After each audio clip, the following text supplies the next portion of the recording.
Hi Manish, can you hear me? Yes, Anna, yes.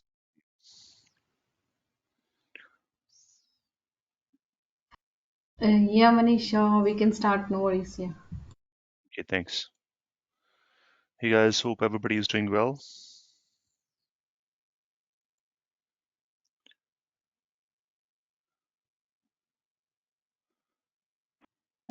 Good morning, Manish. Yes, doing well. Thank you. Hey Sujata, thanks. Sorry guys, I couldn't join yesterday. I had some challenges at my home, mainly around some plumbing. So I had some water leakage. I'm gonna screen share in a second.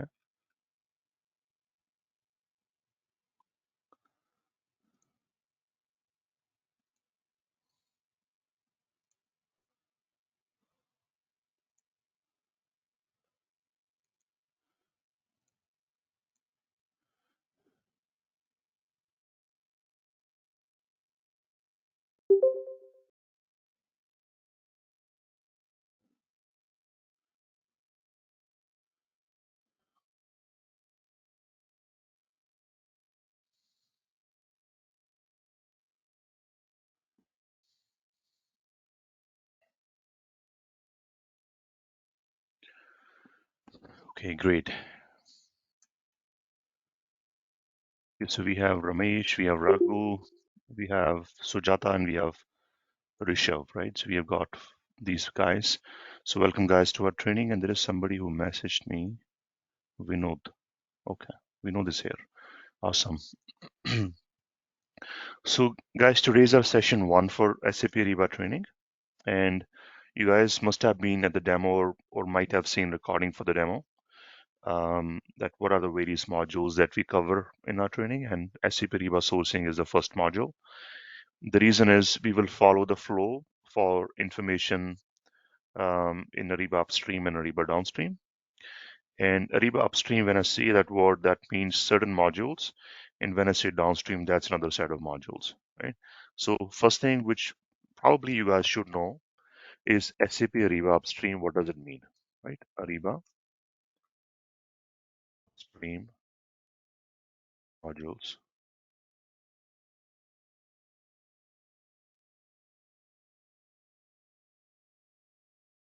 So what are these modules? We have Ariba sourcing. Before that, we have Ariba SLP, supplier lifecycle and performance. Then we have supplier risk.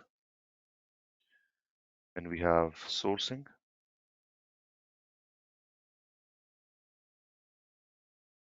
and contracts. Ariba downstream. Let me zoom in a little bit, maybe.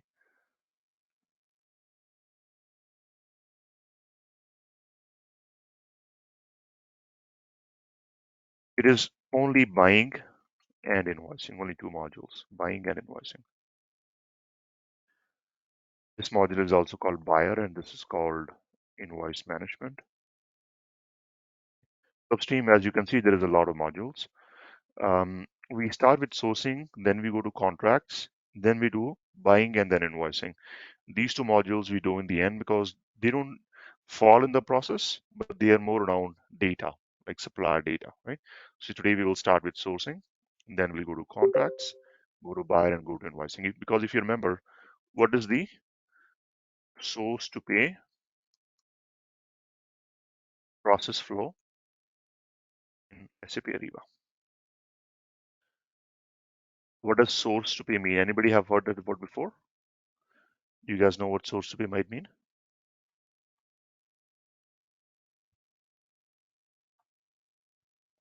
Any answer is fine. I mean, don't feel shy. Okay, Sujata doesn't know. That's all good. Yeah, it starts with requisitioning to invoice payment. Yeah, so Ramesh, that's procure to pay, right? So Yeah. procure to pay is you start with purchasing and you end with the payment, right? I totally agree with that. Source to pay is, you can say it involves the upstream module and ends at the downstream module. So it's going to start with sourcing and end at invoice management. Any procurement process, regardless of what solution it is going to start with sourcing, right? So you find a source to supply, identify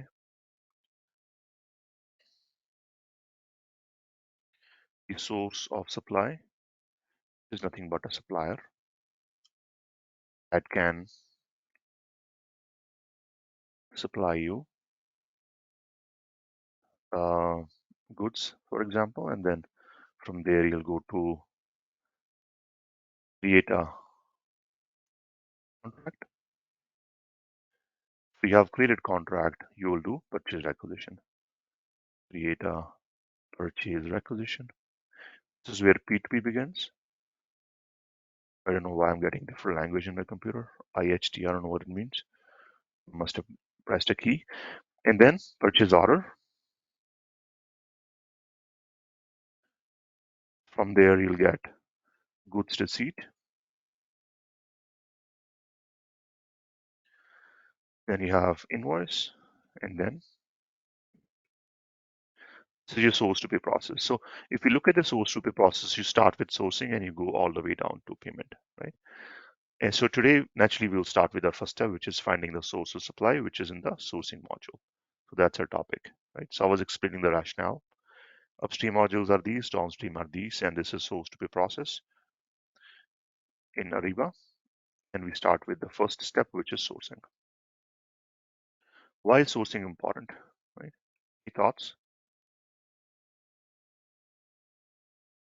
Why is sourcing important? In general,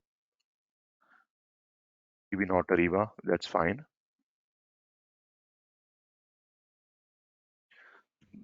Be more specific. Why is sourcing important in B2B setting? To make sure that like all the like the like the business needs are met, because like sourcing also, it could be like inventory, having stock and everything. So again, I have limited knowledge, so yeah. Okay, so sourcing is, as I was saying, identify source of supply, right?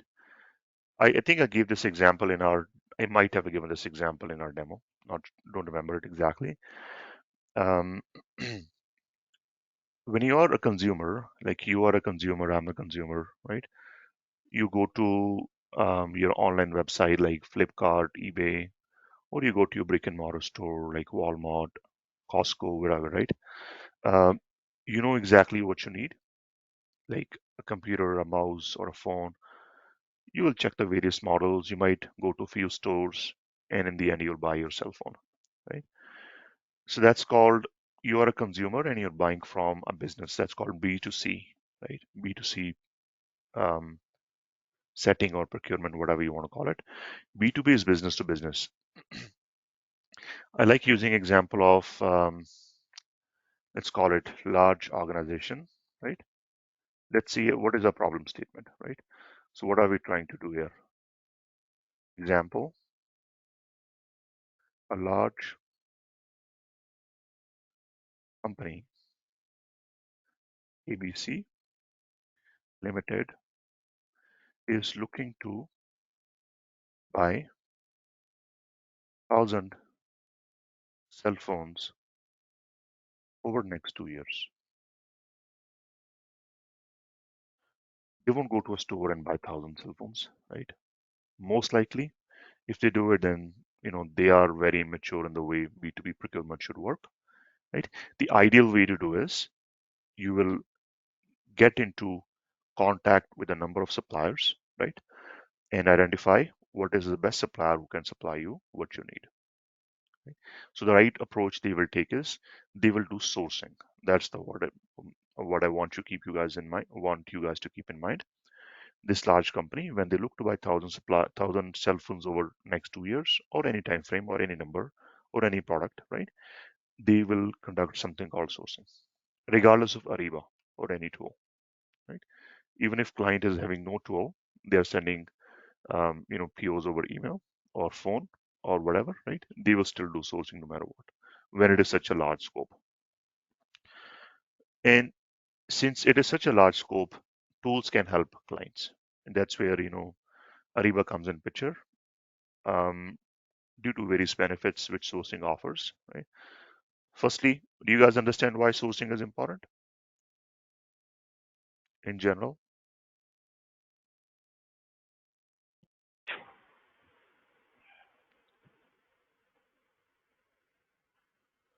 Okay, great. That's awesome. So you guys get why sourcing is important. Like in order to buy 1,000 cell phones over a long time period, you will not go to a shop and buy it. You will conduct sourcing. So what exactly will this company do, right? So what steps are taken by this company, by company ABC, ensure that they have these cell phones as per their needs,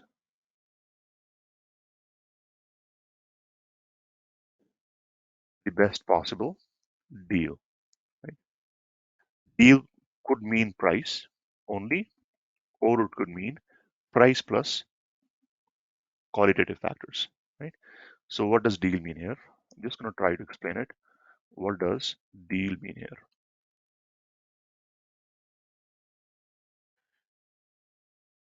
Right? Best price, best quality, or combination of both. Somebody might have lower price but better quality. Sorry, somebody might have higher price but better quality. So that's where you get into making trade-offs. Like I want this supplier. When we do all this in our system, this notion of deal will become more clear. So what steps will company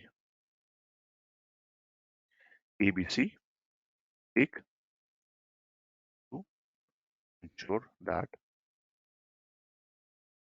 they get what they need, right? Or accomplish their goal, which is here. One, they will identify prospect suppliers who can meet their needs. Step two, prepare a document called request. I will use the word RFX. Prepare a document called RFX, right? What is RFX? We'll talk. And why I use the word RFX, I'll talk about that too. Right? Um, then what they will do is send the RFX to the prospect suppliers so that they can respond to the RFX. After supplier responses, company ABC Limited will evaluate the responses based on the evaluation. The best supplier will be selected. It's very similar to what you will do for your consumer sourcing. It's just at a larger scale, right? And in a more structured manner. This is what you will do regardless of what tool you are using, or if even if you're not using a tool. That's what involves sourcing. Um, of course, in a simple way to explain. If this is what is sourcing, why would a client benefit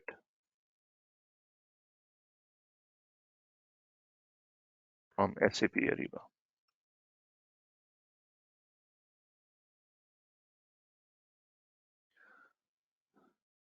Simple as no need to use paper, emails, Excel, phone call. Right? Or in other words, the sourcing process gets digitized or electronic. That's the one main thing. So if they are using sourcing, If this is the benefit of sourcing, other tools will have certain benefits too. Right? Other tools might be out there in the market, not to name any particular one. Right?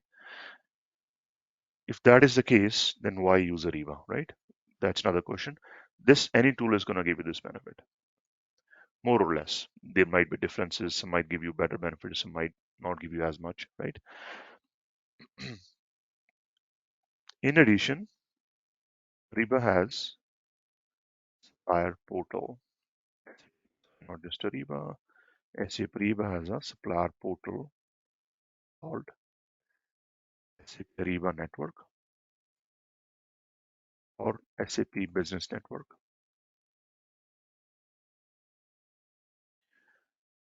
It has many suppliers.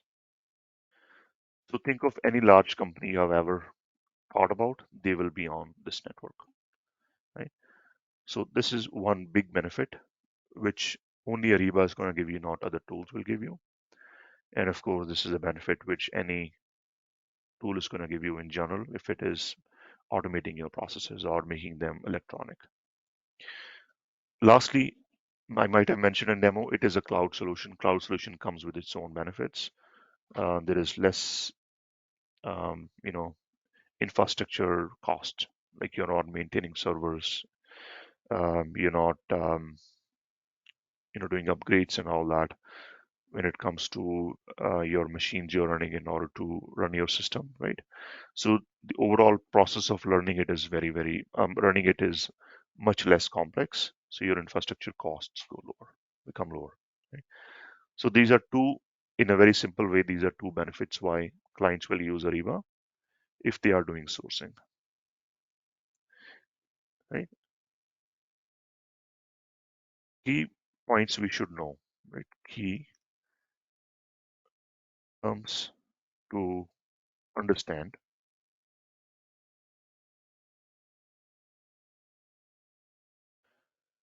for SAP Ariba sourcing.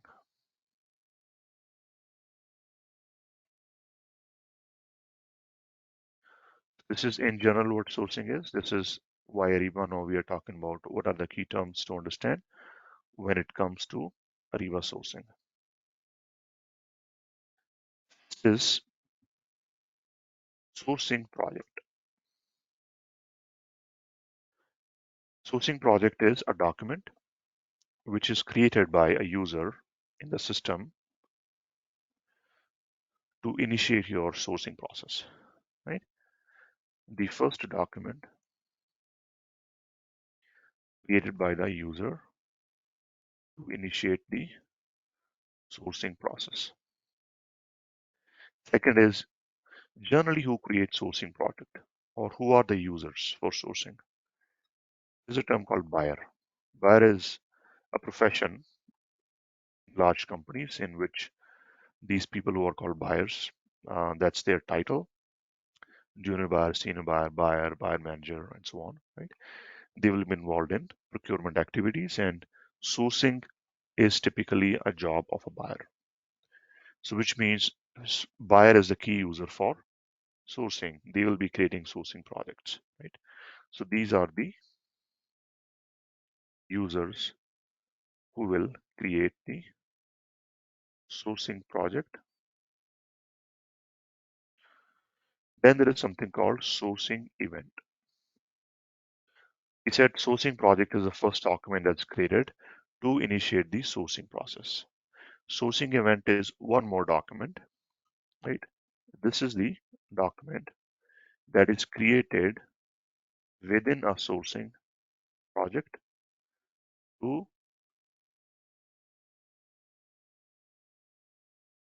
contain the information of the RFX that is sent to the supplier. You can see that this is your internal document, sourcing project. This is a document that is sent from Ariba system to the Ariba supplier portal. Right? You start creating it, then within this document you will have sourcing event in which you will have certain content or information. And as we talked earlier, content is what? What is content? Content for sourcing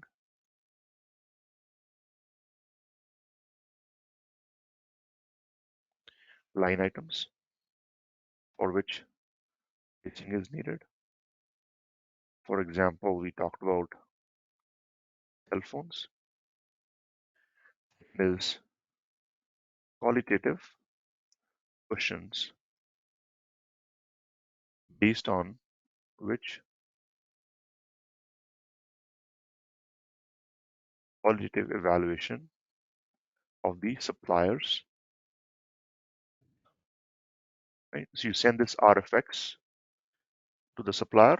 RFX is in form of sourcing document. RFX, by the way, is a general term used in procurement, and sourcing event is Ariba specific. So you send RFX within a sourcing via a sourcing event to the supplier. Supplier responds, and what do they respond to? They give you prices for the line items, and they respond to your qualitative questions. So these two are main things which are in RFX to which suppliers respond. And what is RFX?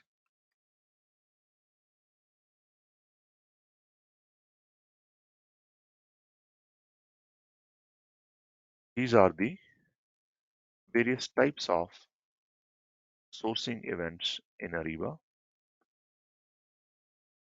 that can be created.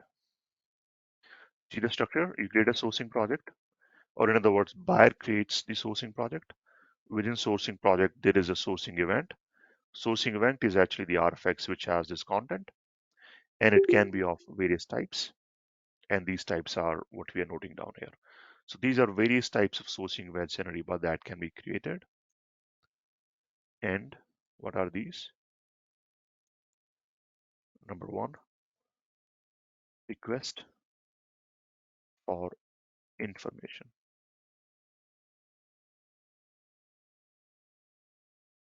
Why would you need a request for information?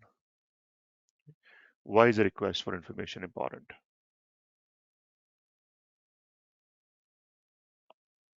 Any thoughts? Hi, Mr. Manish. Just I want to share if somebody does not have the information of the product for the very first time they're going to buy this or source this, they need the information, detailed information on technical and other things for that particular product. That's exactly it. Yes, you got it. Vinod, thanks, Vinod, for answering. So, what is request for information? When company ABC, let's say company ABC has never bought cell phones before, it's unlikely, but it's just an example.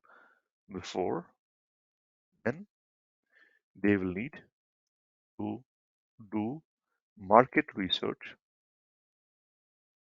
on the types of cell phones and the prospect suppliers. Let me give a better example for request for information. So this is one example. I said company ABC because we're talking about cell phones. Let's say company ABC is looking to implement SAP Ariba project, right? In this case, company is implementing SAP Ariba project for the first time, right? Naturally, because if they have it, why will they implement it? They don't know much about SAP Ariba, right? In the sense that what does the tool does, right? They have a little bit knowledge about SAP Ariba, or they have certain problems they want to solve. So they want to learn in detail about SAP Ariba.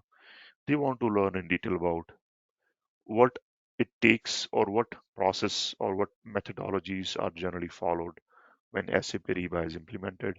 How long does projects take, right? Uh, what are the various suppliers who can implement SAP Ariba, right? And so on. So it's more like researching or getting information about what it is all about SAP Ariba and the projects for implementing it. That's where you will send requests for information. Requests for information will have only qualitative questions, or they will have no line items. I won't even use the word qualitative. They will have just have questions, but they have no line items, right? So request for information, right? Let's put another bullet point here. This event doesn't have line items. This event only has questions so that company ABC can better understand the product, service, and the supplier market. So that's the first type of sourcing event. Are you guys clear with is everybody clear with the RFI? It's also called RFI, in short, I mean. Okay, I hope you guys are all good with it. If not, feel free to speak up. Then we have request for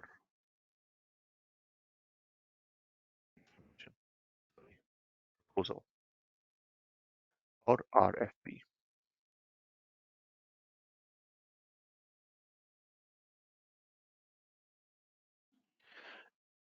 In this case, company knows about what they need. They know about how much they need.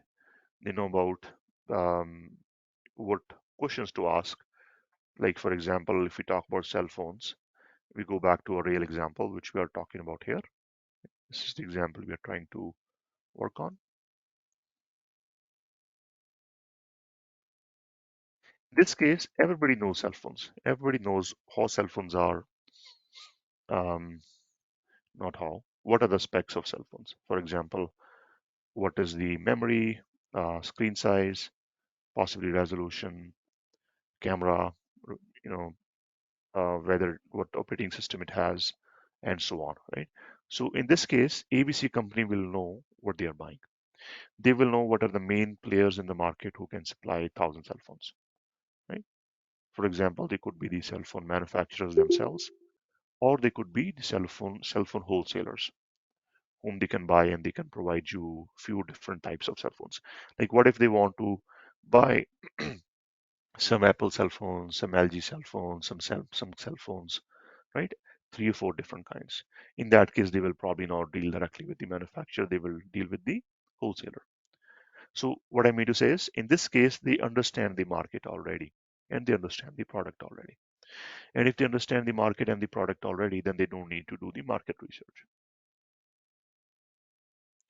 You see what I mean? So if they know all that, which means they don't have to do the RFI, all they got to do is request for proposal, right? In this case,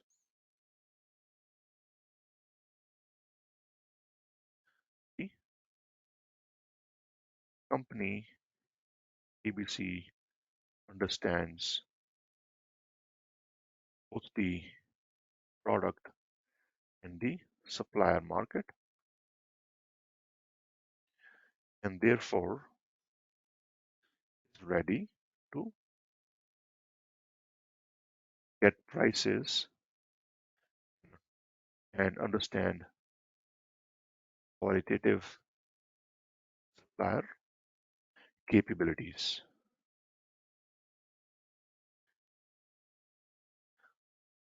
They are ready to basically, get into a relationship with the supplier.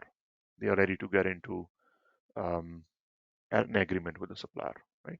They don't need to understand what to buy and whom to buy from. They know there are 4 and 5 different suppliers, right? And they know what products they want to buy. So this you will do typically when you are new to what you're buying. This you will do when you're buying something you have already bought, or you're buying from the first time, but you know enough about it that you don't have to conduct RFI. If you do conduct RFI, like if we talk about the Reba example, chances are after RFI you will do RFP because this one has no pricing. So you will make sure that you are at a stage that you can send the RFP out through RFI. So some companies, when they do something new, they will do RFI, then they will do RFP. But if they know already, they will go straight to RFP. So it can be sequential as well, right? If not, they can start with RFP.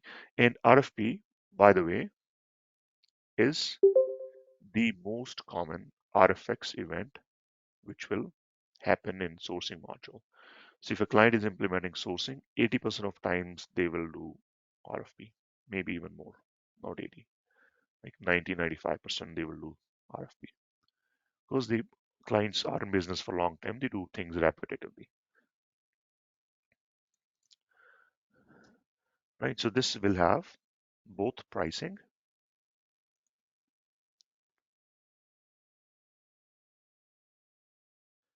This event will have pricing and qualitative questions based on which suppliers will get evaluated. There is a third type of sourcing event which Ariba has. It's called reverse auction.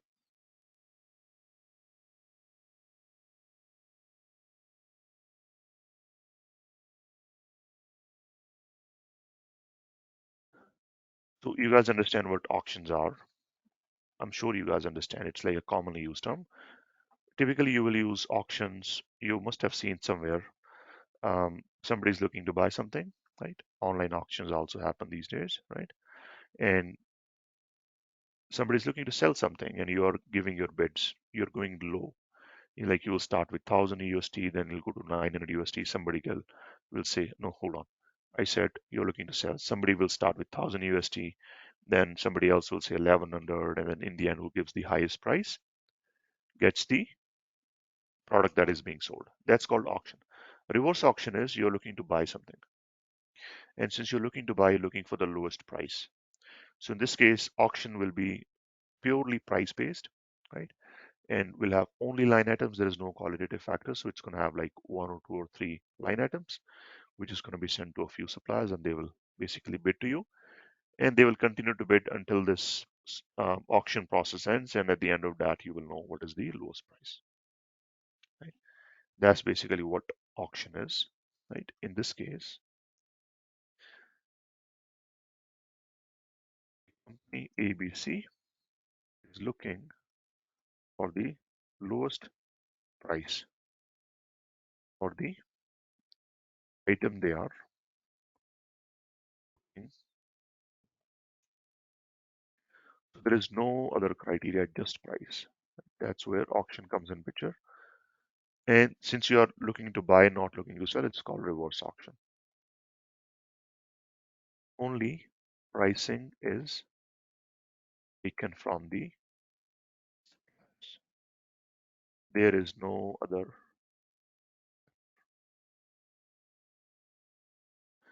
It is also called a forward auction. Forward auction. Forward auction is like a normal auction. In this case, you are looking to sell. Yeah. So you are looking to sell something and will sell to the supplier who has the highest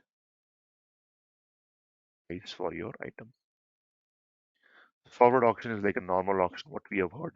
Generally, a reverse auction is what Ariba offers if you're looking for low price. Let's again try to understand. 90 to 95% of time, or even 100% sometimes, the clients will use RFP.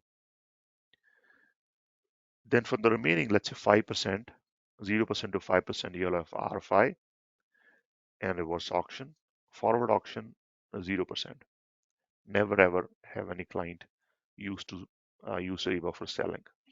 Right? They have worst case or the best possible auction use cases to buy, which is reverse auction, and that too more or less rare.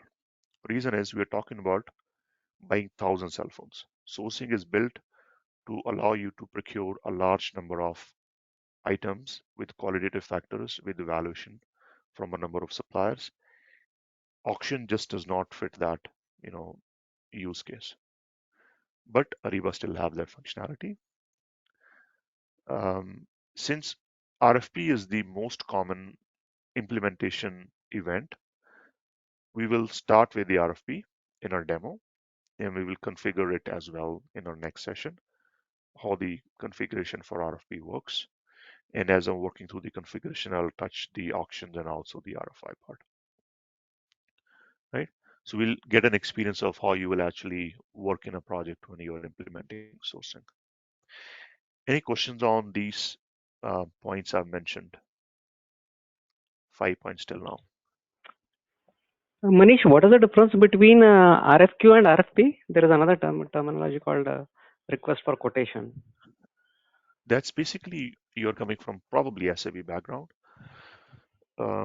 SAP does have RFQ. RFQ is request for quotation. Quotation is again just getting a price, right?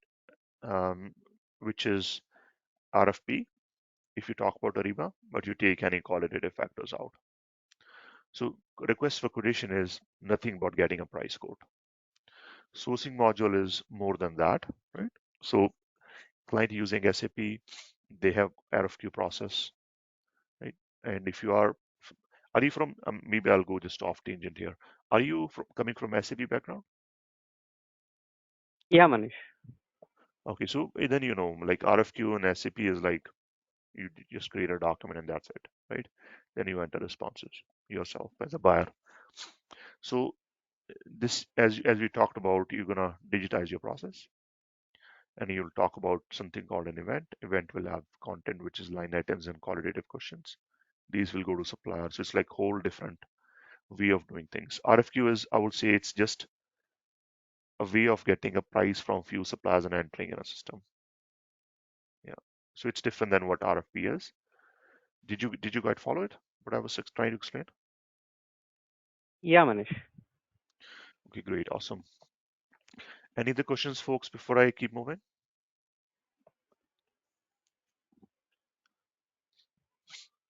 But in RFQ, we are just asking for the quotation from the buyer. From supplier, yes, correct. Yeah. Okay. Yeah.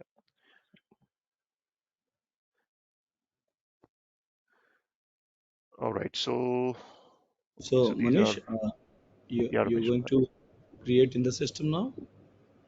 Yes, I'm trying to think about if some other terms I got to probably enter here, or I think in general, right? Something called approval process, right? This is we're going to touch on every single module in Ariba. Approval process is, again, we're talking about sourcing just to put things in context. You go buy your cell phone at your shop, whichever shop, spending your own money, right? But that's more like buying things right away, right? In this case, you're trying to find the best supplier who's going to give you 1,000 cell phones over 2 years. Typically, some approval is involved.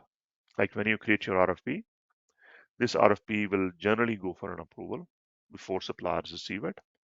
It's like if a buyer is creating a RFP for 1,000 cell phones and sending to 5 suppliers, somebody needs to assure that that's a valid need, right? So we are talking about large company with a large need. Approvals from something like your boss is like a normal thing which happens, right? So approvals generally, which is like almost always, approvals are needed before the RFX. Let's use the word RFP now. Before the RFP goes out to the suppliers to ensure that the RFP content or the needs of the company ABC are genuine. Not to say that buyers will do something fake, but just that there are, you can say, processes or policies around it which large companies will have. So I think this probably we should go to the system now. Need a couple of minutes of break to grab some water, and meanwhile I'll also log into a Riva system we are using.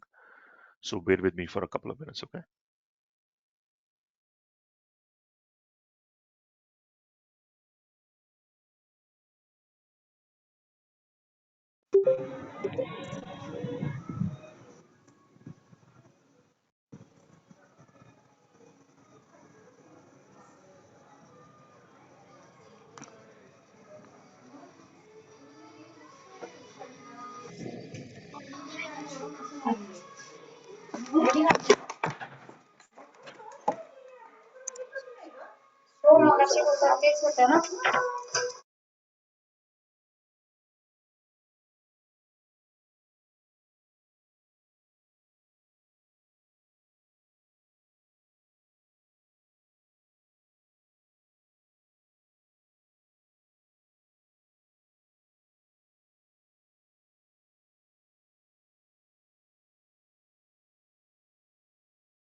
Okay, so this is our SAP Ariba system we are using today for our sourcing discussions. I'm gonna go to, so you see this globe when I log in, right? And when I log in, it says child in the end. There's a hyphen and a child. It says Madam Curie child. Madam Curie is like a site name. Child, when it says child, it means Ariba downstream, right? So remember I mentioned when I started upstream, downstream modules, this is Ariba downstream. Downstream and upstream, the way they're designed is they are different sites, they are different URLs as well, right? However, you can navigate from one to the other from the um, from a given URL, right? So right now I'm in child. It's called Ariba child site for Madam Curie. If I click on this globe, see this says hyphen child and this says no hyphen child. So when I click here, this page opens up. This is called Ariba upstream or Ariba parent site. So you can see upstream modules reside in the Ariba parent site and downstream modules, they reside in the Ariba child site. So now we are in parent site and this is where our Ariba upstream modules are.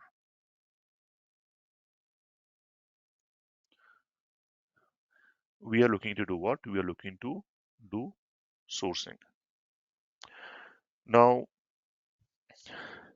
Ariba has been around for a long time, right? They were on-prem, then they went on the cloud and they got bought by SAP long time back, right? So sourcing has been around for a long time, which means many clients are using sourcing already for a long time. And some clients are implementing new sourcing. You guys could come across clients which are using sourcing for a long time and they want some support. they want some changes to their configs, and they want some work done, and you start working with them. And that's where you will see what is called original or classic Ariba sourcing. Classic is the initial version which has been used, still there, still being used. If you're doing a new implementation, you might come across something called guided sourcing. Guided sourcing is a newer interface or a UI, has a few new features which classic sourcing doesn't have. And there are certain differences in the configurations as well for the two. We will see what those are. We will start with creating a classic sourcing project today, and we will see the end-to-end process in it. After that, we will go to our guided sourcing project. And after that, we'll do our configurations for both. So this is Ariba homepage, and this is called Common Actions Manual. Depending upon your user access or security or roles, you will see various actions you can perform. Like I can create a sourcing project from here. This is called recently viewed list. It shows you 10 documents you have recently viewed, 5 here and 5 when you click on more.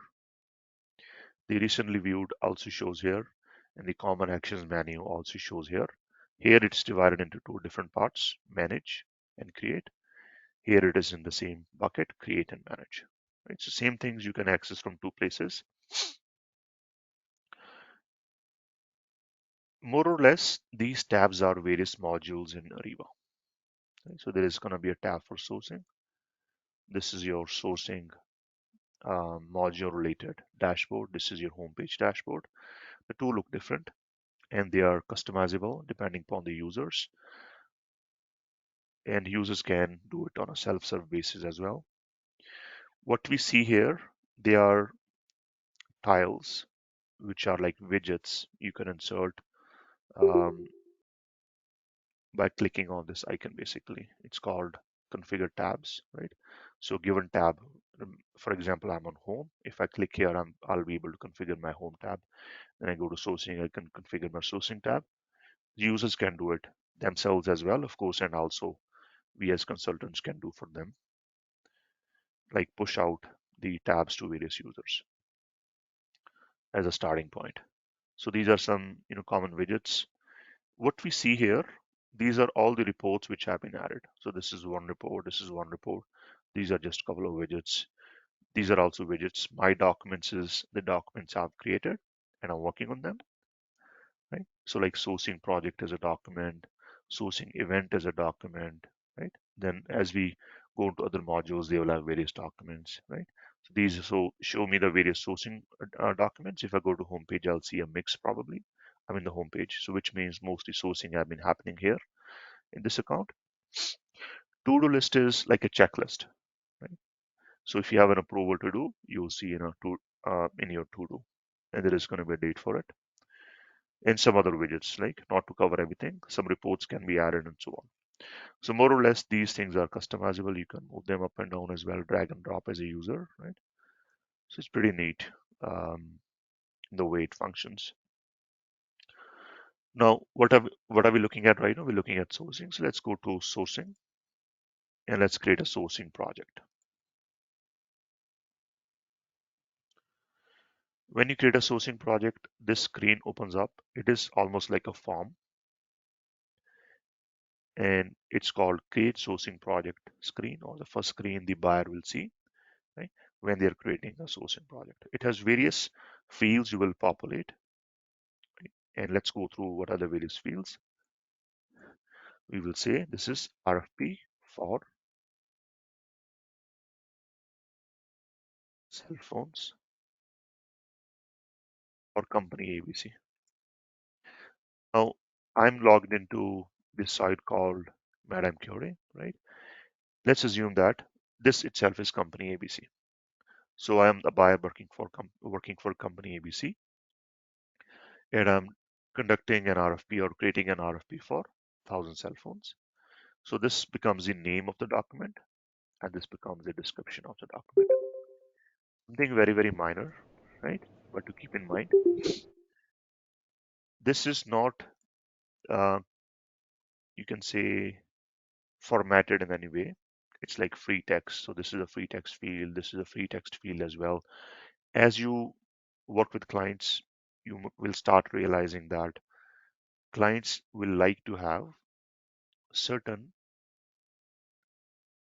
I think some people are messaging. Okay, I think Kamlesh, you have a question. Hold on to that question. That's more like general question about why to do this training. Sana is online. Maybe Sana, you can respond to Kamlesh. It's sent to you and me both. So I'll continue with what we're doing. Any questions like that, Kamlesh? We can, of course, and anybody else, we can take questions in the end. We'll have some time for that. Yeah, I was saying that as you start working with clients like company ABC, they will say that we want to have certain format for this. So buyers are creating RFPs. They will say that buyers always have certain format for this. Maybe have a little bit of detail on the name and much more detail in the description. Any thoughts why having a clear name and clear description and having a standard format for the two might be helpful?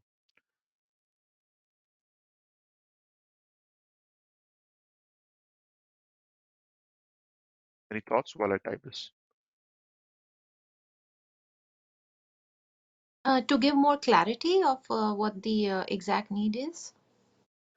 Absolutely. So it's for giving more clarity. So if I'm the buyer, I'm clear already what I need, right? I don't need to give more clarity to myself. So it is still clarity. It is just not for the buyer itself. It's for like other people because this info is gonna feed into reports. Reports is gonna be run by like senior resources and buying like VP sourcing or VP procurement, whatever. They will look at the events and I mean sourcing projects. They will look at the reports. They will look at what's being bought and how much is the value and all that. And that's where standard information for people with a very short attention span really help because those guys are busy, right? Like VP procurement, for example, and they will need something clear and consistent. That's where companies start realizing having a good name, good description, consistent information helps out, right? So Sujata, you're right. Audience is the executives mostly.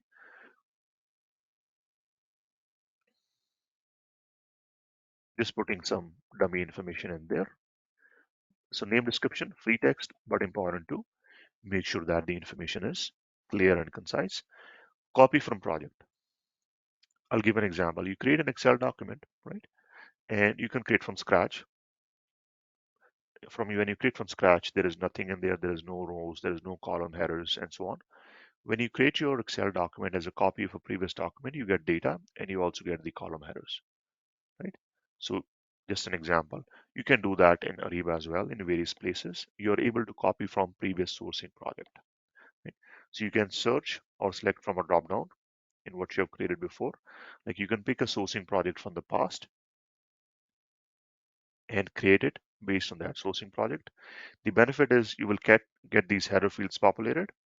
You will get the suppliers populated as well. We will look into like when you click create what happens, various information will enter.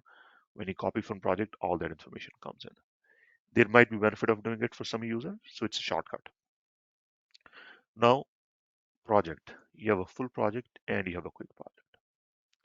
So which leads us to a question, what is a full project? What is a quick project? As the name says, quick is something quick, right? Quick is something you want to do really quickly. Full means maybe it is not as quick, right? And that's the way exactly it works. Quick project is you're looking to do a particular event.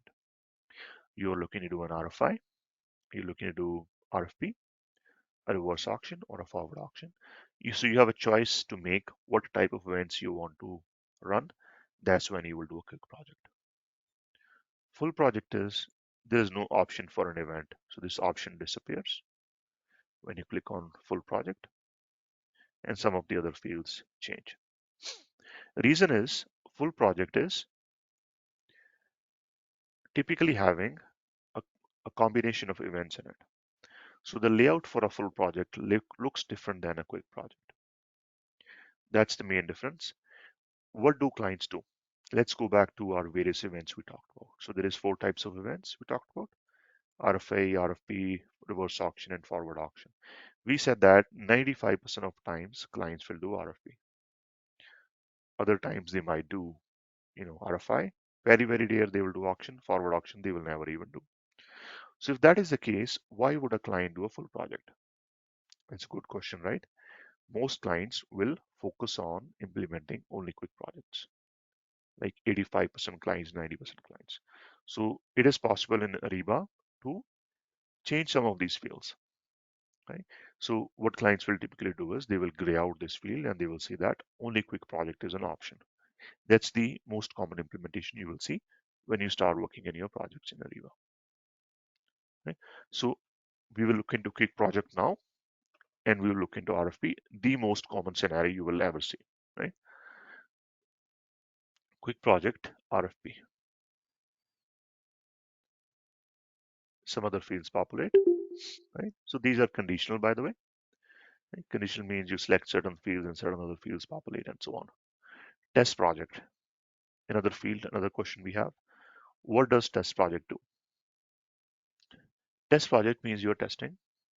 Now, if I scroll up, this says test site. Everything I'm doing here is for testing. It's nothing is in production.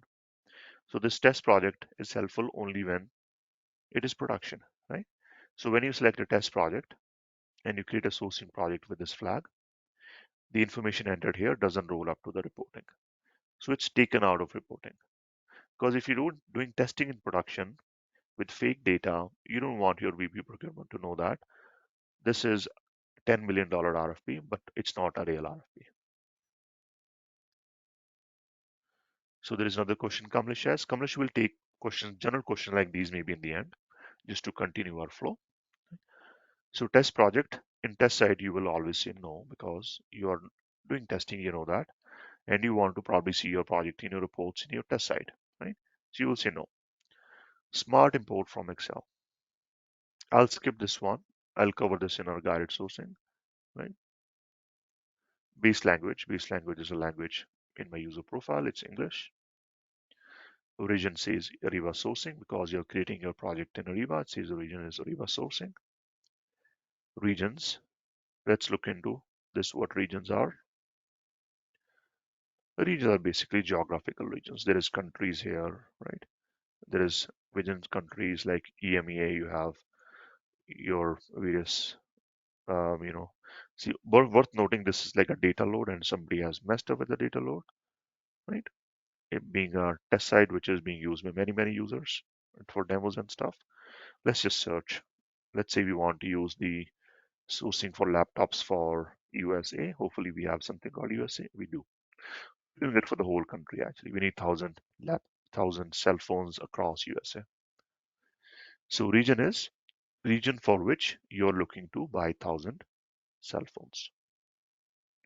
Departments are companies departments for which you're conducting this sourcing.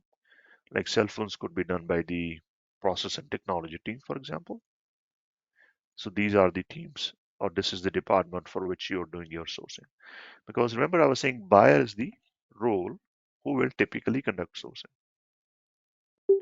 But they're not buying for themselves. They are a department. Buying is a department itself.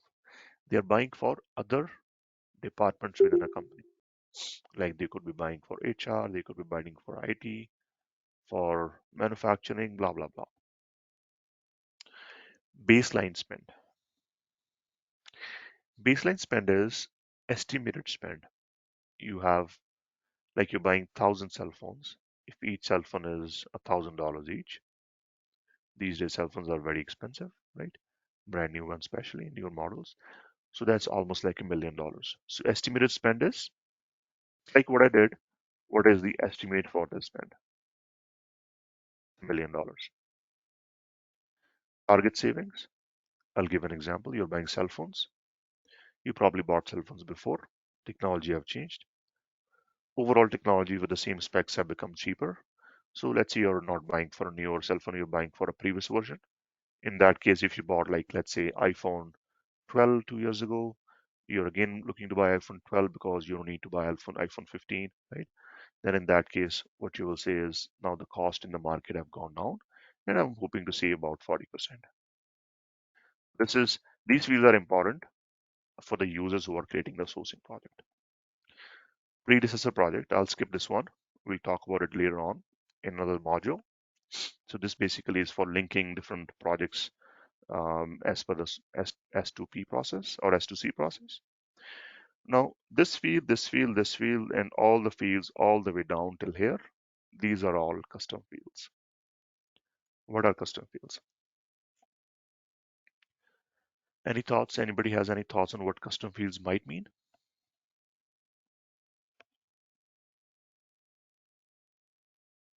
With respect to the client, we do the customization based on the need of the project.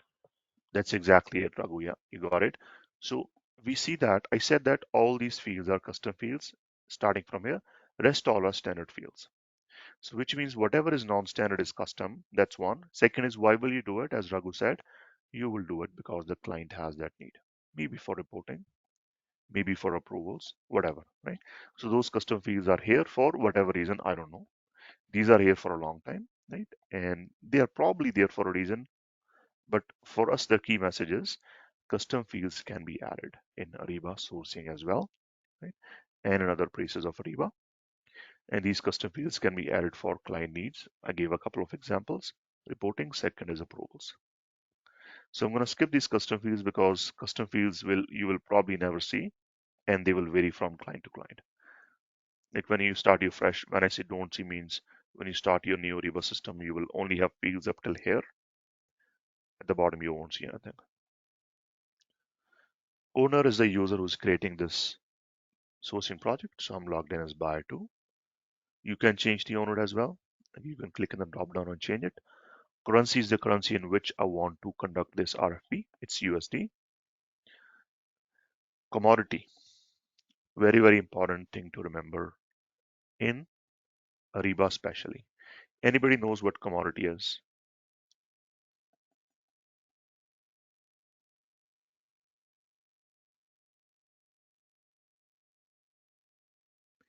Anybody knows what category of products might mean? So material group. Yes, Raghu, you said material group. Sujata, you were saying something? Yeah, the same, like the general category of, for example, cell phones will fall in like electronics, those kind of things. Got it. And I think Vinod, you were about to speak as well. Same thing? Yeah, sorry, I couldn't get the question. Vinod was about to speak. Vinod is on the Oh, call too. sorry. Thanks, Sujata. No, Thanks, Raghu. it's clear. It's clear. Thank you. You were about to say, yes, it's clear. Oh, great. So Yeah. commodity is basically, as some people mention, it's category, it's material groups, right? So if you're coming from a SAP background, you know what material groups are. If you're not coming from a SAP background, you know something about procurement, then it is category. If you don't know, it's still fine. It's just a grouping of different items or products of a similar nature together, like cell phones of iPhone or app. I mean, Apple is iPhone for Samsung, LG, whatever company, right? Those all grouped together. They are of a similar nature. They are for making phone calls and using other functions. They will be in the cell phone category. So cell phone itself is a commodity. Similarly, computers is a commodity. Similar information technology is a commodity. The difference about Ariba is commodity in Ariba is hierarchical. That's difference versus other systems, right? Like material groups are flat. In Ariba, commodity codes are hierarchical. Hierarchical means there are certain levels of hierarchy. So at this point, I probably want to go back to our notes 1 second. I want to clarify because we will touch this commodity code many, many times. So it's great if we have it very clear. I'm going to add it here itself. Commodity.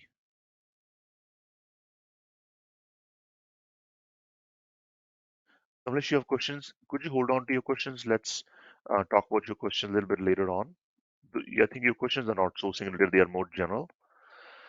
Uh, Commodity codes. A commodity or a category is a grouping of products or services of a similar nature.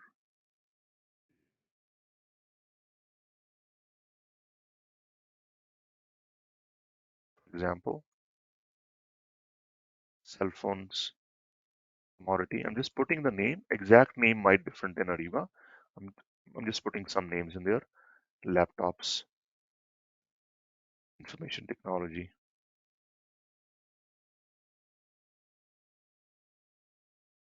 So these are all basically what? Commodities. We're saying commodities in Ariba are also hierarchical. So we can say in Ariba,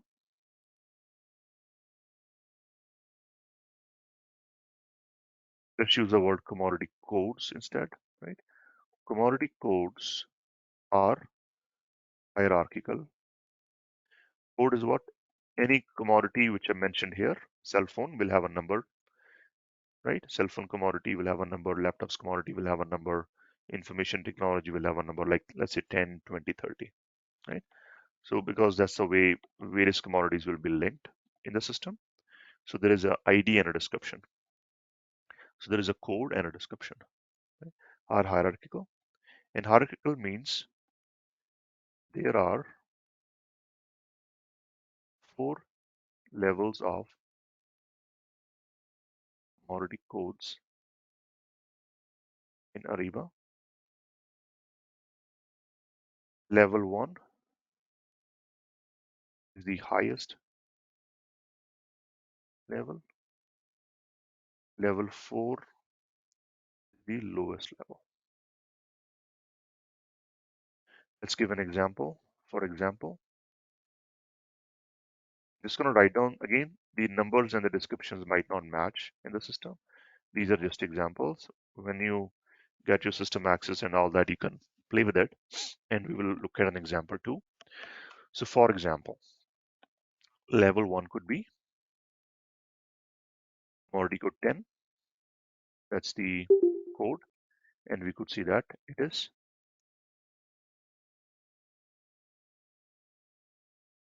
called it information technology.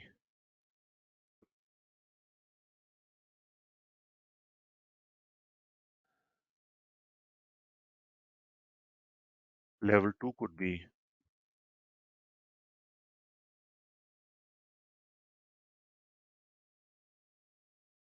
computers and accessories.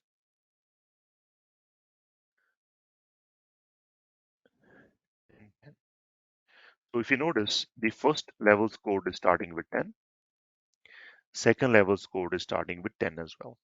So these two are common numbers between the two codes. And you will see that in all the commodity codes in the system.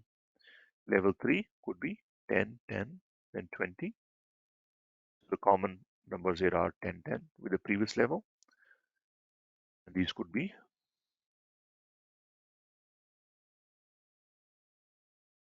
accessories or laptops.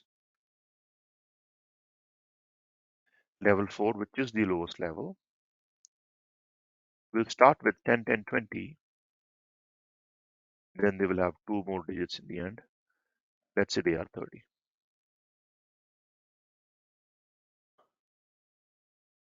With my mouse, 1 second. And this could be mouse or laptops.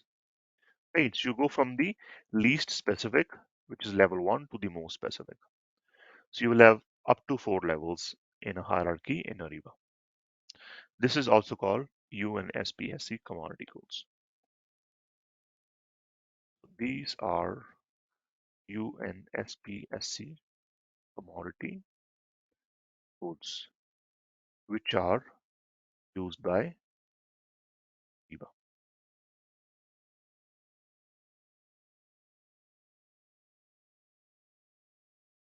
This is something to keep in mind. Once you get it, it is going to sound simple. Now let's go back to our Ariba system.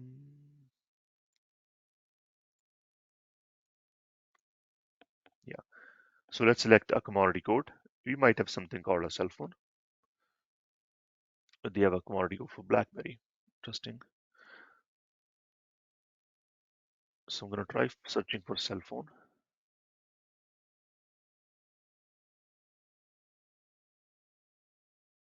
So Rural telephone services, okay, maybe mobile phone, mobile communication services, mobile phones. Yeah. So let's say this is our commodity in this case,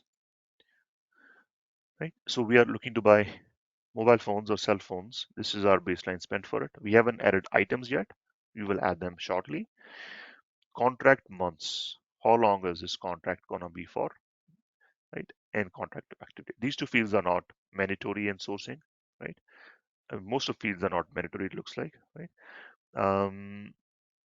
What this is saying is if you do end up finding your right supplier, then when you create your contract, how long that contract is going to be, and what's going to be the date you want to create that contract, right? So these two fields generally are left blank at point of sourcing. So they are not filled, so we leave them blank. And as we scroll down, we will come to this area called external system integration. You guys understand the word integration? What it might mean in systems integration and stuff?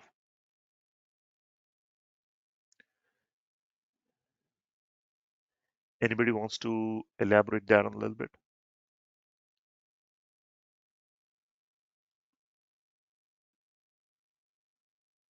Replicating the sourcing event to SAP. Or If some we are information from using SAP, sourcing event to the yeah, SAP. uh, So integration is, thanks Raghu. Integration is you're sending data from one system to the other. Like you have a document in Ariba and you're creating a document in SAP. So Ariba is one system, SAP is another system, right? And you're sharing information between the two. Some complexities which are involved. We'll talk about all that, of course, when the time comes. So what I was going to say is these fields are relevant for integration, right? Doesn't mean that these fields will be used all the time when you're doing your sourcing. So I'm doing RFP. I will populate the field because this field is mandatory. I'm not sending information anywhere, right? I'm just populating this one field and that's it. I don't have to fill other fields in. But these fields for context are used for integration scenarios. Now, then there is something called a template. And I will have to find a suitable template. And when you are creating a sourcing project, your sourcing project is going to refer to a template. And template is basically the structure or the process you will follow so that you can. So in other words, let me just go back to our file in our notes in a second. I'm just going to find the right template first. There is many templates on the site.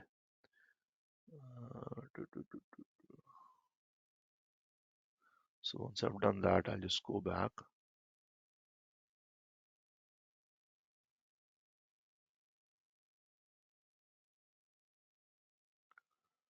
This might be the one or might not be, not sure. This might be the one, I think. So I'm going to click on one of the templates and I click on create, then I'll explain what template is. So we have opened this page now. I'll go in this page in a second. Let's go back to our notes. So what is a template? It is a simple language. It is a prerequisite. At this point, I'll just pause here. It is a prerequisite for creating a sourcing project. So which means unless there is a template available, you can't click on the create button and proceed the RFP creation. This notion of template will be more clear when we talk about our configurations for sourcing. At this point, we just got to keep in mind template is necessary for creating a sourcing project. Without a template, you cannot create your sourcing project. In this case, RFP.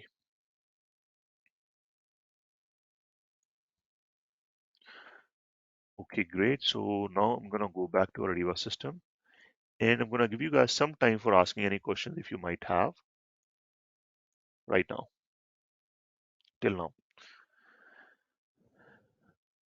Any questions, folks? Yeah, Manish, we do not specify any supplier, right, so far. No, we haven't specified any supplier yet. Correct. Yeah, we will do it shortly. We have just entered some basic info to start creating our RFP. Okay. So Manish, I And have one question regarding this logging into the system. Mhm. Yeah, go ahead. What is this single sign-on logging? I heard that Ariba is single sign-on login. What exactly it is? Single sign-on. See, okay, so I, what example, simple example can I give for everybody to understand? So when you log in, if you work anywhere, right, regardless of where you work, or if you're not working, let's say you are in education still, and you are in your college or university, and you're logging into your computer, and when you log into your computer, you will have certain URLs you can access without any other logging in, like providing other logging information. That's because you've entered your login already for your computer. So you've signed on already. So you don't need to sign on to other websites, right? Like, for example, in my employer, I can access at least 20, 30 websites without logging in again, right? So that's called single sign on. So you will sign on only once and you will access your systems. Similarly, Ariba can be accessed as well. It's just that um, URL you will set up in a way that single sign on works.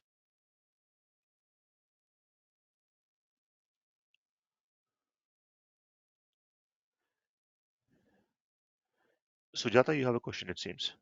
Yes, Manish. So I'm trying to like I have the the platform access. So I was just trying to follow like the steps that you were doing. It seems that some of the, for example, like in the when I select the commodity section, you had like a few more options right below that, but I didn't.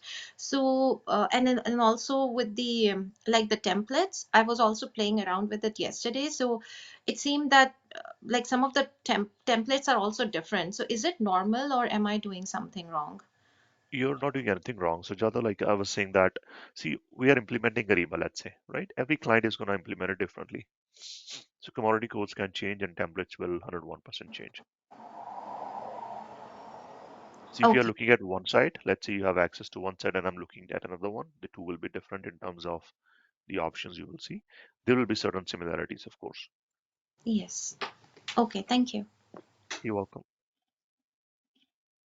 Manish, this is about that name and description. If customer is looking for every buyer needs to follow certain rules, like to mention the name, event name, then can Yeah, yeah. we have control on it? No, we have no control. It's a free text and it cannot be controlled either. So the good side is buyers is one department in a company. Like company ABC could have 10,000 employees, but they will have like 10 buyers. So it's like user training. You will train those users that depending upon what your leaders say, you will follow this naming convention. Like to differentiate, there are thousands of events are getting created every month. Yeah. Just to differentiate based out of certain parameter, you Yeah. know. So yeah, there'll be report, there'll be commodity, there'll be spend. There's like different things which can be reported on. There'll be all different document numbers as well. Okay. Yeah. Okay. But you're right. I think what you're saying is if there is, you're seeing that as a company, ABC, you're saying that all buyers can have only, let's say, 20 character name and this is the format, then how will you differentiate? That's what you're asking, right? Yes. Yeah. So firstly, it won't be thousands in a month. They're not like POs. Sourcing events are something which are long term. So you will do a sourcing event. It takes about typically 6 months to finish one of the sourcing events. Like RFP typically takes about 4 to 6 months. So in a year you will have 20, maybe 30 max. It won't be as many. We're talking about large companies, like they will have 20, 30 RFPs in a month. Yeah, but like ONGC and these customers, right? Every day, every department across India, they create multiple. Are we talking about RFPs or are we talking about RFQs? Yeah, we do not have RFQ right here. So the client is using Ariba, they're doing 20, 20, 30 a month. It's Yeah, possible. that's Yeah, what definitely. Yeah, yeah, it's that's what possible. my guess, because there's no RFQ here. So for any value of $1 to millions, only RFP is a No, solution. no, no. So, ruko, ruko. Ruko, I'm speaking, I think, mixing up with Hindi. So, what I was saying is, sourcing use case is not RFQ. Sourcing use cases only RFP or RFI or auction. We are not going to do sourcing for a $1 or a $2. Okay. Right? You will do it when there is a need for doing this activity. So if client has no other option, they might as well phone the vendor or send email instead of doing the RFP, because this is a very long process. Client will never do this for just for very small volume or a small price, right? Okay. So you mean is another document type for for small values? There's no document type per se. What I mean is, like in SAP, see, I think you're comparing your system, Ariba system, with your SAP system. You're probably coming from that background as well. In Yeah. SAP, you will do RFQ. That's the option in SAPs. You guys have created RFQs in the past. RFPs clients will do on paper or email. So whatever that paper and email which client is doing right now, that's where this Ariba system is going to help.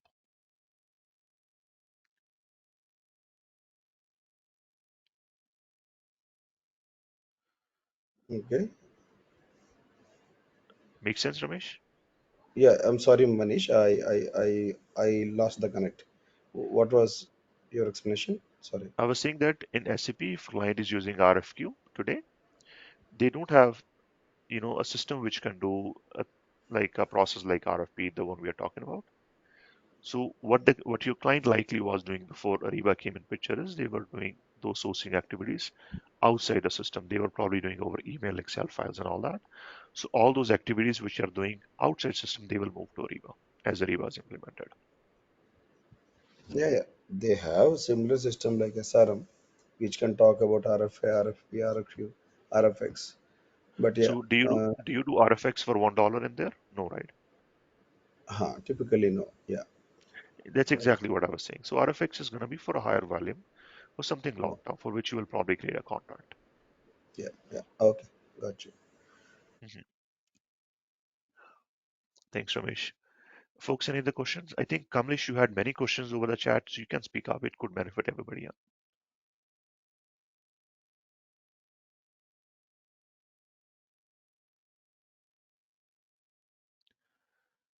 Okay, Kamlesh is not speaking up. Anybody else has questions?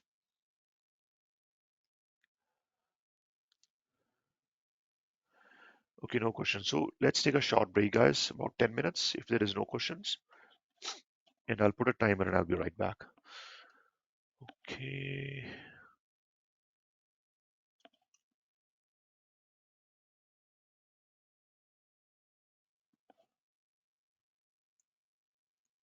Okay, see you guys in about 10, okay?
Hey guys, are you back as well? Yeah, we are back, Mahesh.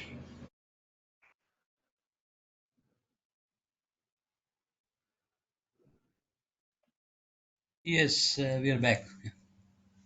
Okay. Yeah. So thanks for yeah. You guys can hear me clearly. Look like I'm having some net.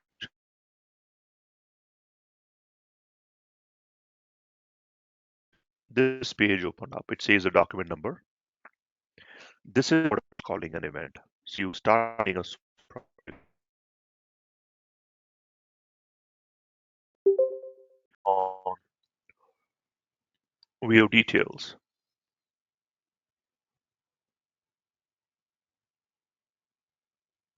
I see a different view, right? And if I, from here, if I go to, uh, I see more details. That I see there's an approval task here and few other things, right? It says add to wash projects, view approval task, right? So this whole thing is called a project. And within this project is this place where we are looking at an event. RFP is an event within it. So if I click on edit, this page again opens up. If I click on exit and view details, then that other page opens up. So this is called document 4216, whatever number Ariba has generated. That's the number for the event. There is a number for a sourcing project as well, right? They are different numbers basically because they are different documents. So the way this page is laid out is event page has 5 tabs in it: rules, team, suppliers, content, summary. Supply, excuse me.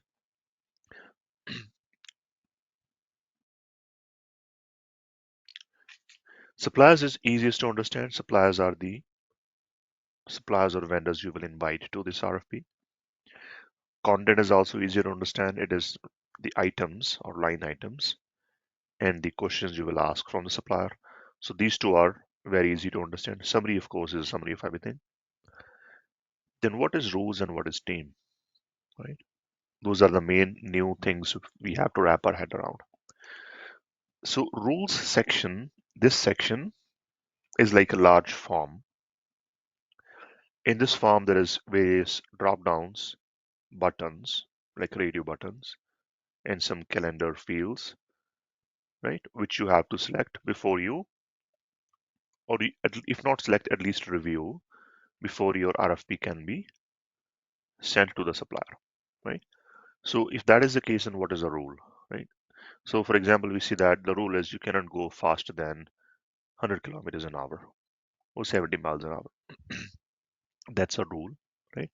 For driving. Similarly, RFP event we are looking at can have rules as well. So rules tell how will this particular RFP function. And rules are divided into various sections: one, two, three, four, five, six sections.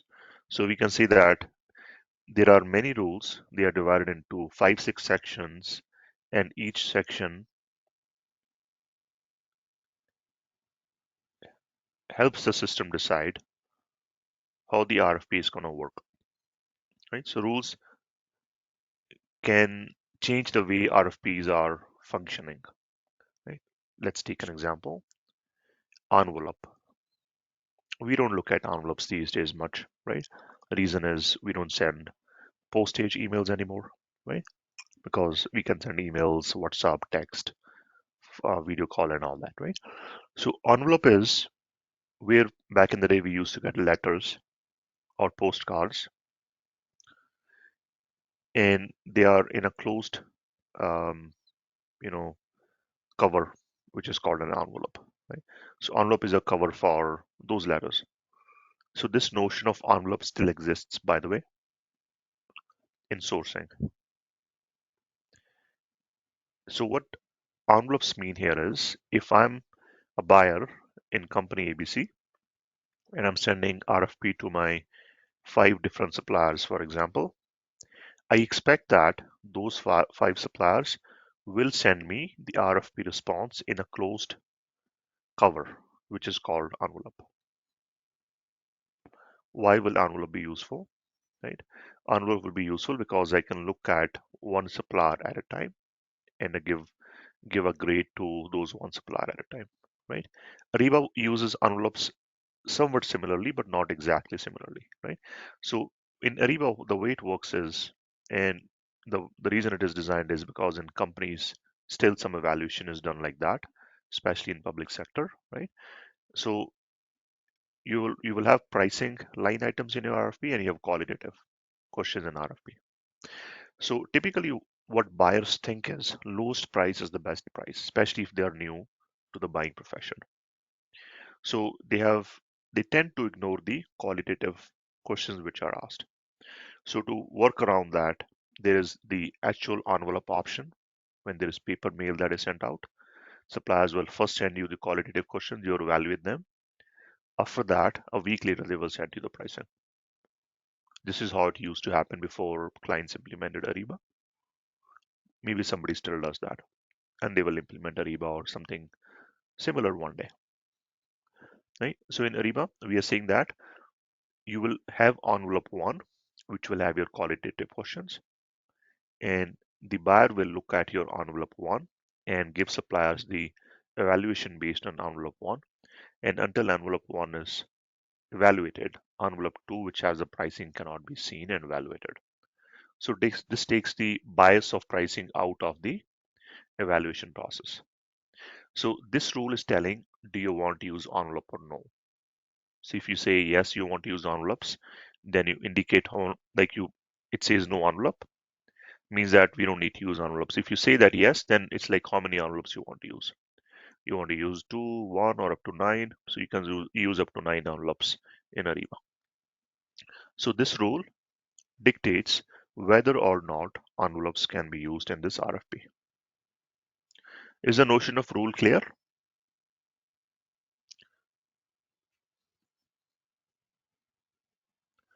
Okay, so Sujata got it. Anybody else has any questions on it? Are you guys all clear on it? Yeah. Can we just click on yes? Like how many envelopes we have? So this yes is, by the way, not saying how many envelopes. This is saying will teams control on this one. You can ignore. You can ignore the first point. I'll talk about it later on. For now, if we look just at this line, that's what I was trying to explain. If you say no envelope means the envelope cannot be used. When you click on the content section, if you say you want, then when you go to content section, then you will have to enter at least one envelope. And of course, then you have to say who's going to open that envelope here. Okay. So it's like techno-commercial evaluation, like CVC, public sector. Correct. Yeah. So you will say commercial is going to be envelope, or technical is going to be second envelope, something like that. Sujata, go ahead. Sorry, just a quick question, Manish. So the template that I'm using, Mhm. so that doesn't even have the envelope rules segment. So Correct. is that okay? Of course, it is okay. Yeah? And we'll talk about why that is the case a little bit Okay. later. For now, if you guys understand the notion of the rule or what rule means, that's all we need to understand.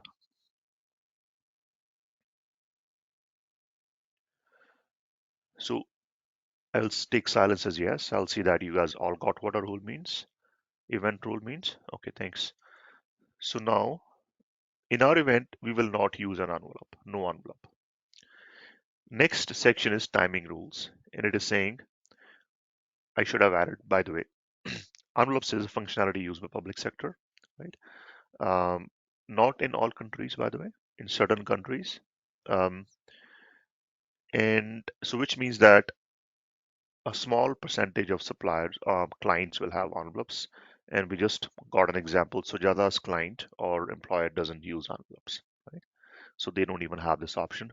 So envelopes will be used very, very rarely, but I do touch everything available as an option in Ariba in my training sessions. So we'll talk about basically everything possible, right? And I'll try to give context on whether or not that can happen, how often it can happen based on my experiences. Timing rules, start date, end date, right? It's saying when is the event going to start, when it's going to end.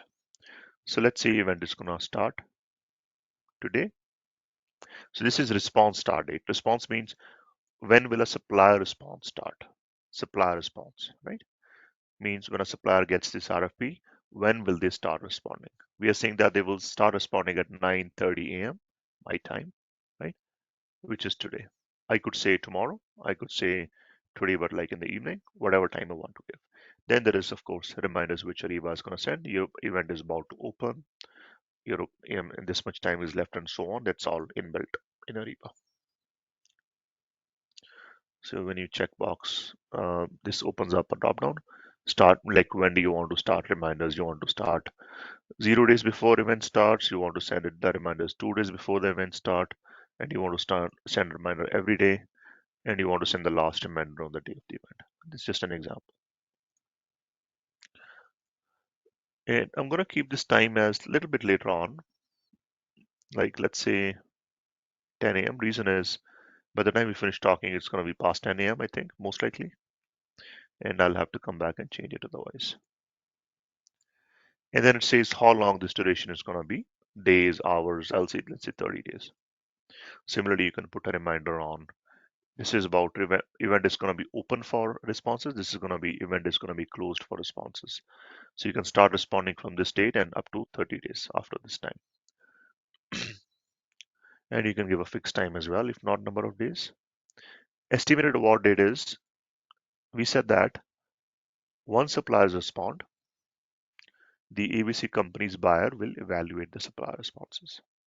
Means they will look at prices, they will look at qualitative factors, and they will see that this is the best supplier. What we call the best supplier, that's called the awarded supplier. And the point at which you have selected the best supplier, that's called awarded that supplier, right? So the process of selecting the best supplier is called awarding. So there is a certain way to do that in Ariba, right? In the system. And this is saying that when when the supplier sees this RFP, you're telling that supplier, respond to me, and I will award you on this date. This is basically estimated award date, and we can say that we expect to complete the award by, let's say, 20th. Right? Just you can put any date here. By the way, I'm a user here as a buyer. Guys, just give me 1 second. Somebody at the door. I think it must be my mom. Hold on.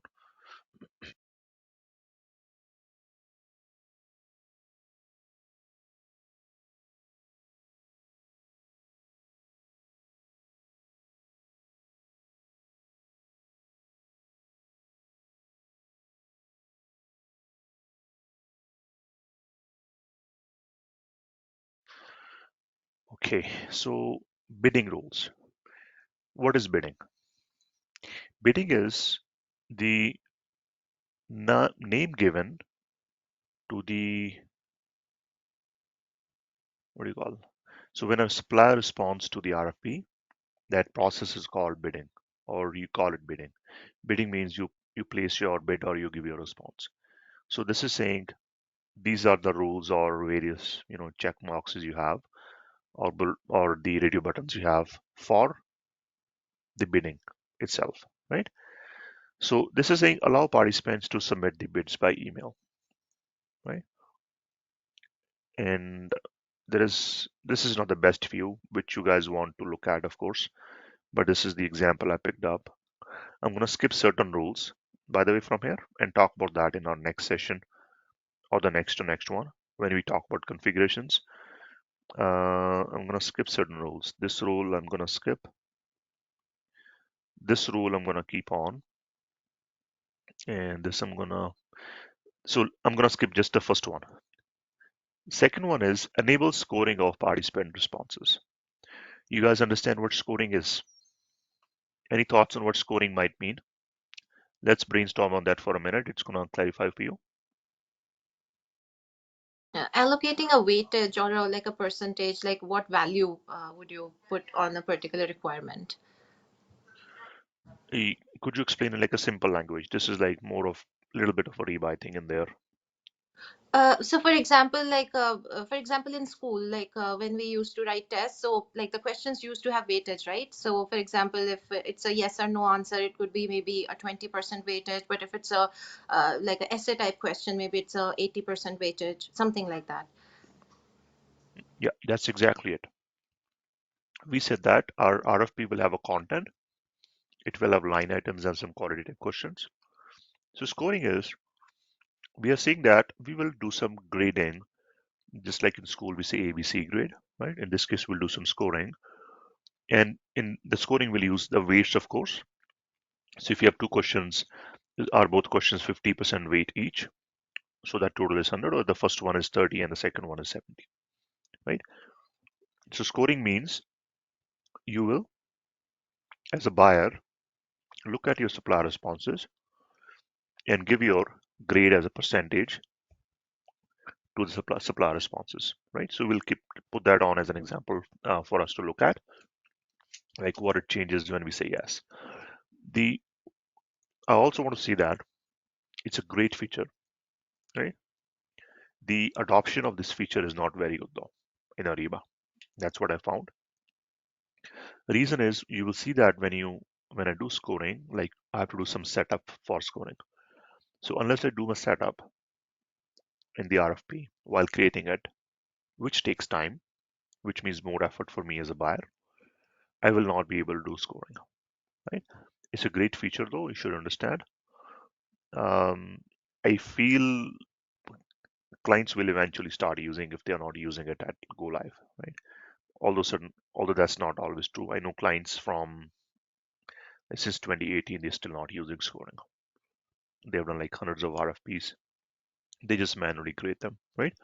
So manually means that I will look at the supplier responses and I will say that this is the winner. That's mostly what clients end up doing, although there is a systematic way to do it. That's what scoring means.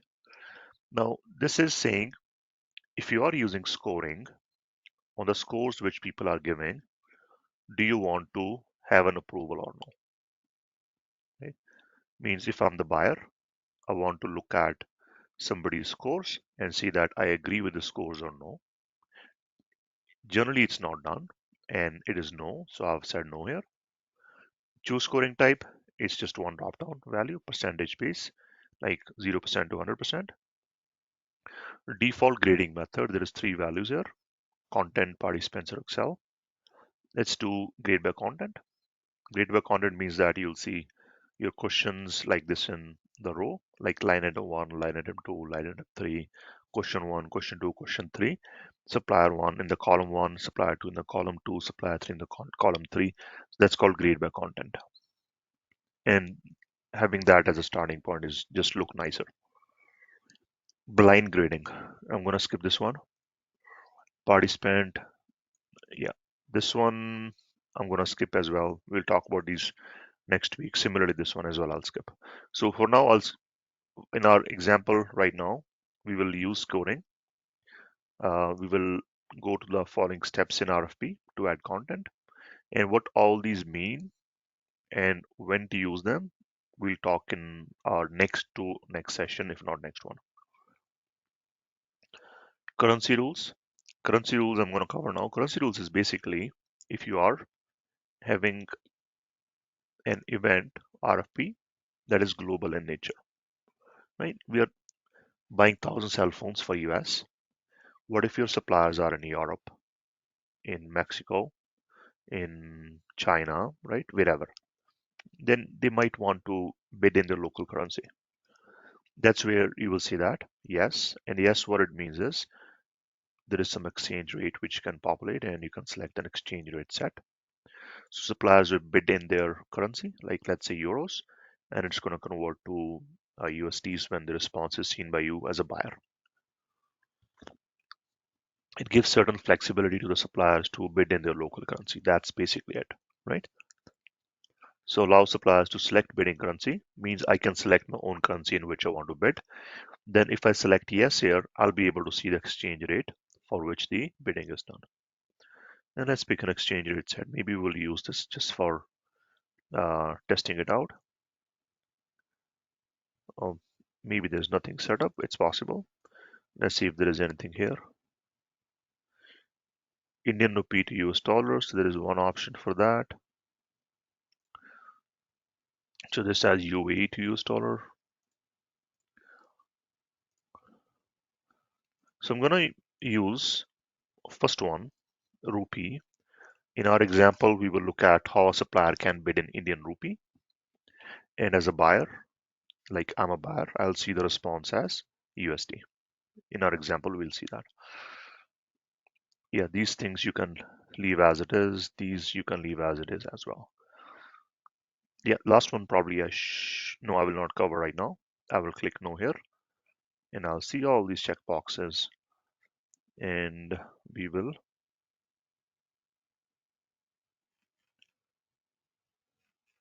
just click on next. So this was rules. I skipped some rules so that I can cover them at a later point in time to keep our discussion a little lighter because we are starting with sourcing and covering too many rules is just going to overwhelm you. We will have them covered anyways afterwards. And this way we maintain our flow. For now, if we get what rules mean, and for the examples, if I gave you guys, especially about let's say grading um, and grading or scoring, and also the rules for currency. If you guys got that and the timing, then I think we are good. Any questions before I click on next?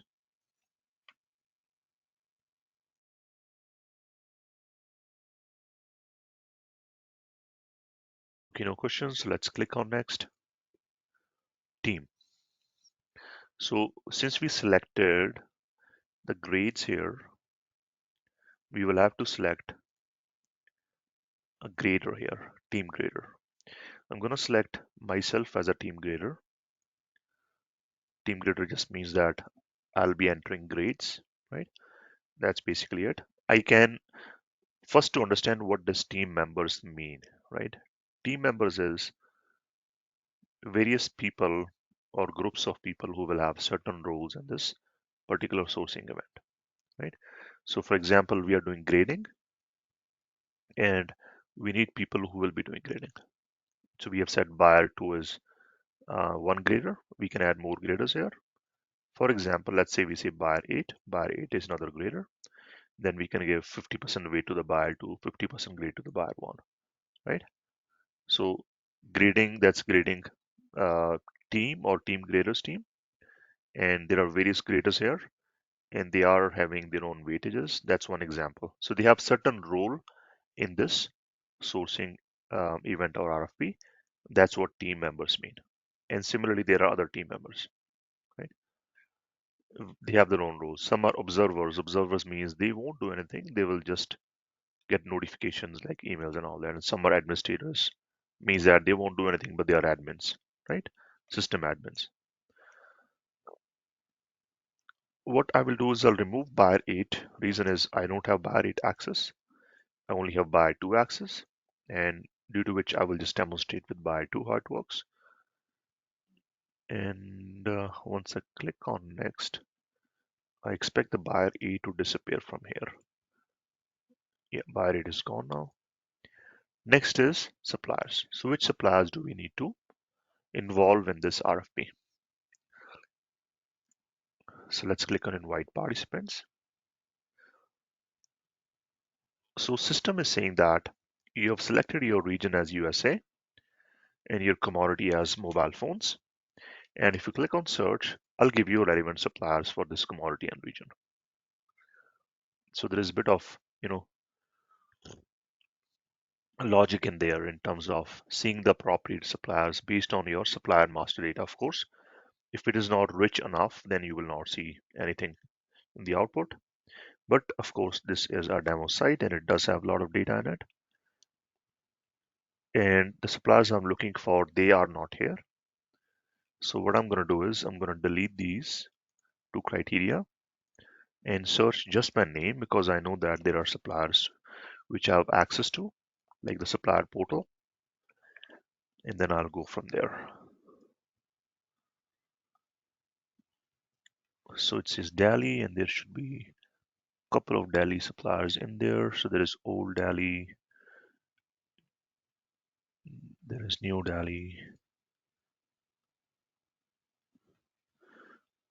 I thought there was one more Dali supplier in there, brand new Dali. So these are a little bit of stupid names I gave. They're all Dali for whatever reason. Okay, now I click on OK, and then I get these suppliers back in our RFP, right? So these are the three suppliers. These are the contacts for the suppliers, right? These are some names I gave, and this is my user ID in which I'm logged in. Now this is called incumbent. Incumbent means which is the supplier which have previously given you the um, supplied you this product. So if you are buying cell phones, maybe currently you're buying cell phones from Old Delhi, and that's when you will set it as an incumbent. So Old Delhi is incumbent supplier. You might not have to. I'm just giving an example.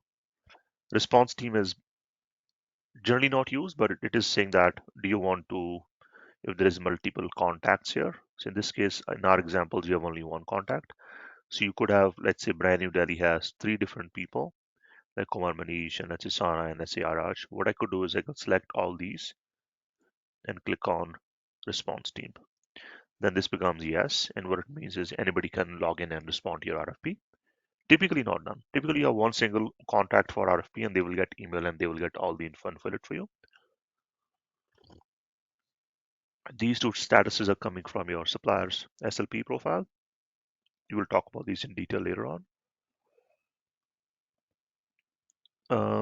When you click on this, this tells you this is like this is called table actions menu. Table actions menu, I think. Table options menu. So if you, for example, if I click on this one, that column disappears. And if I click on, let's say this one, this column comes up. So this tells the email to which this RFP is going to go. So this table can be changed, and this is table options menu. You might see it in other parts in Ariba. SAP is sort of adopting that too. Now is the content. Content is the main part of the RFP which supplier is going to say, right? They don't see the rules for the most part. They don't know what team it is. They don't see other suppliers. They just see the content. What I will do is I will introduction. Content is like this is almost like have you ever created a survey ever in your life in any website? Like there is a website called Survey Monkey, and there are many others out there in which you create surveys. Have you ever done it?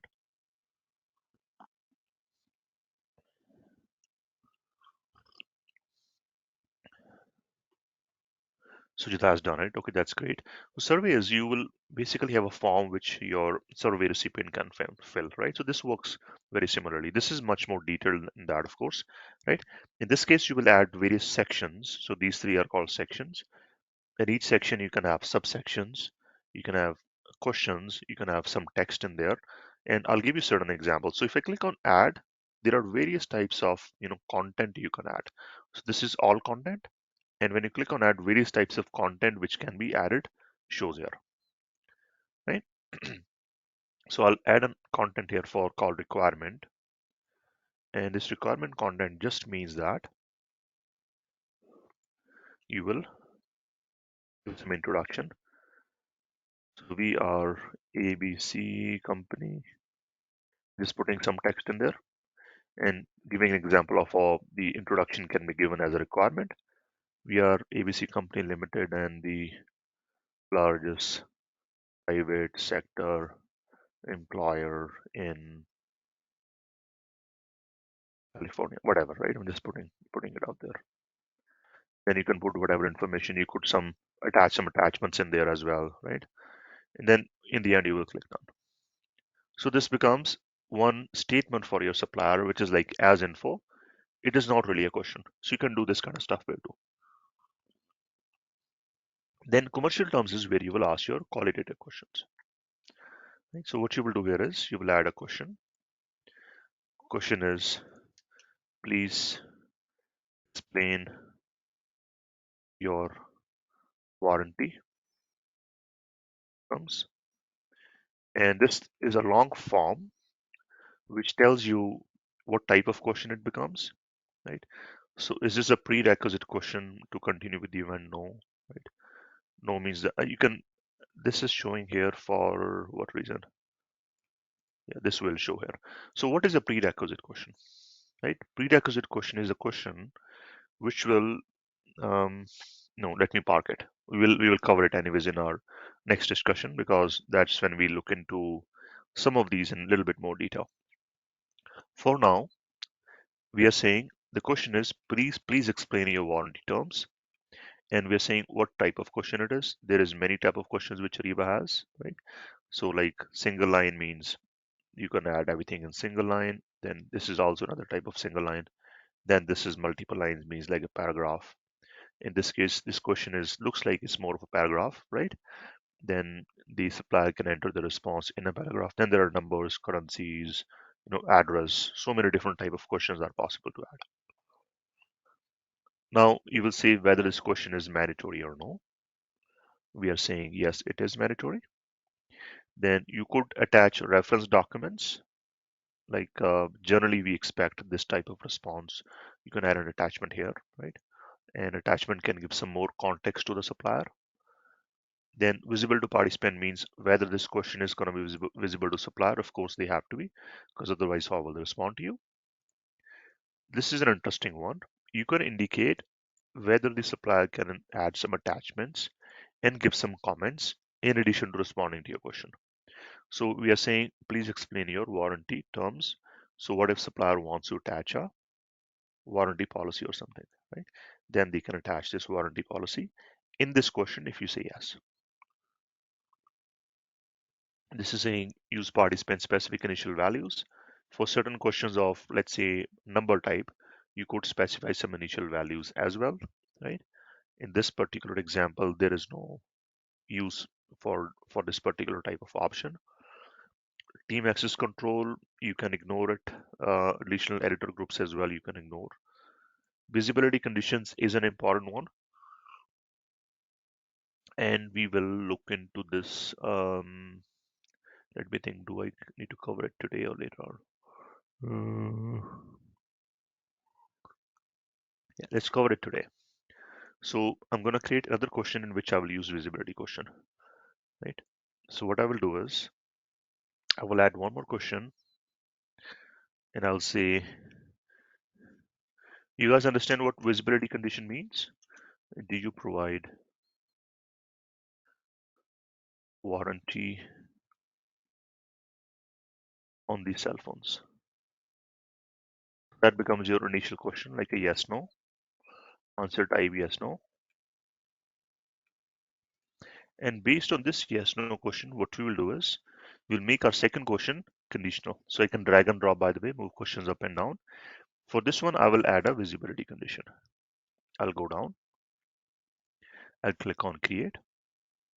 And if the supplier says yes, I do provide warranty, then only this question becomes visible. So you guys get the notion of visibility question, what it might mean?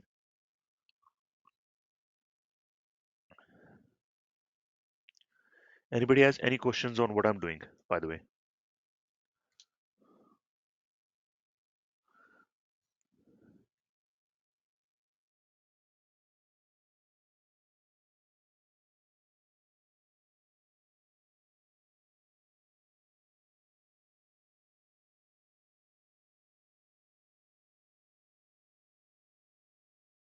Guys, give me a minute. I'll be right back.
Okay, great. So let's add maybe just one more question. That's it. And we will add it as a question, and we will say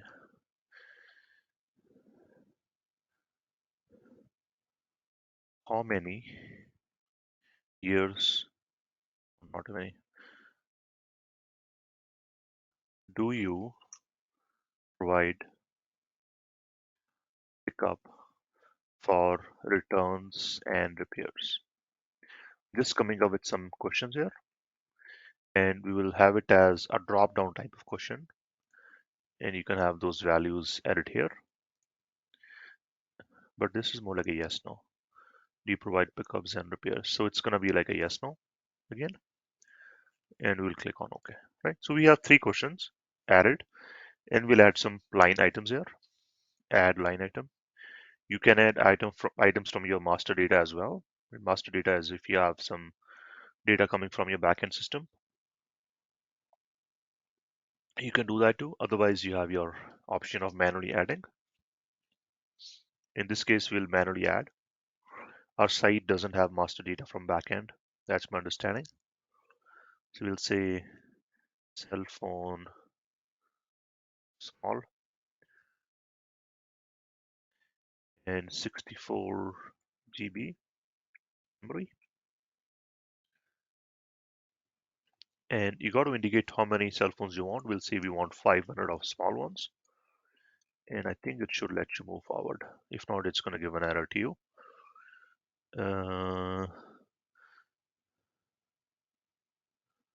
Okay, historical price.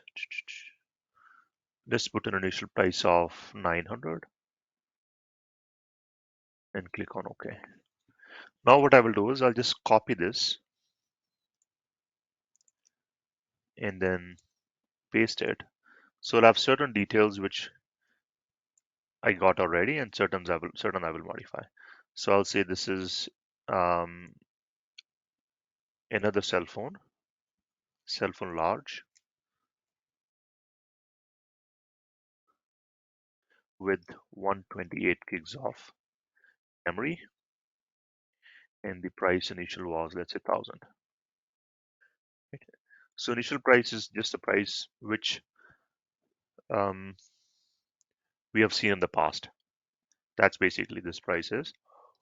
And this is giving some calculations according to it. So 900 times 500 is 50,000 USD. This is about 500,000 USD, right? That's it. That's all the content we need to add. You can keep on adding more and more. You can also export from Excel, right? So if let's say if you want to add more content, but you want to add an Excel, you can do that too. This is where you click on this button called Excel import. You can download the RFP in the spreadsheet, fill the details, and then you bring your stuff back by clicking on choose file and then clicking on import, right? So you can expand your content more on Excel. It is a good feature. Clients do like using Excel as they get more familiar with the system. The only risk of Excel is you will see that Excel has a number of fields, and if you don't know exactly how to fill it, there is a chance of error. So you will like upload it, it's gonna fail, then you will upload again. So you'll do some rework. It's a great tool to use once you understand how the system works. Right? So let's say you're a new buyer or a new user, or even if you guys are like new consultants, you'll do everything in the UI. Once you get familiar, you will use Excel import. Simplified Excel import is similar as well, right?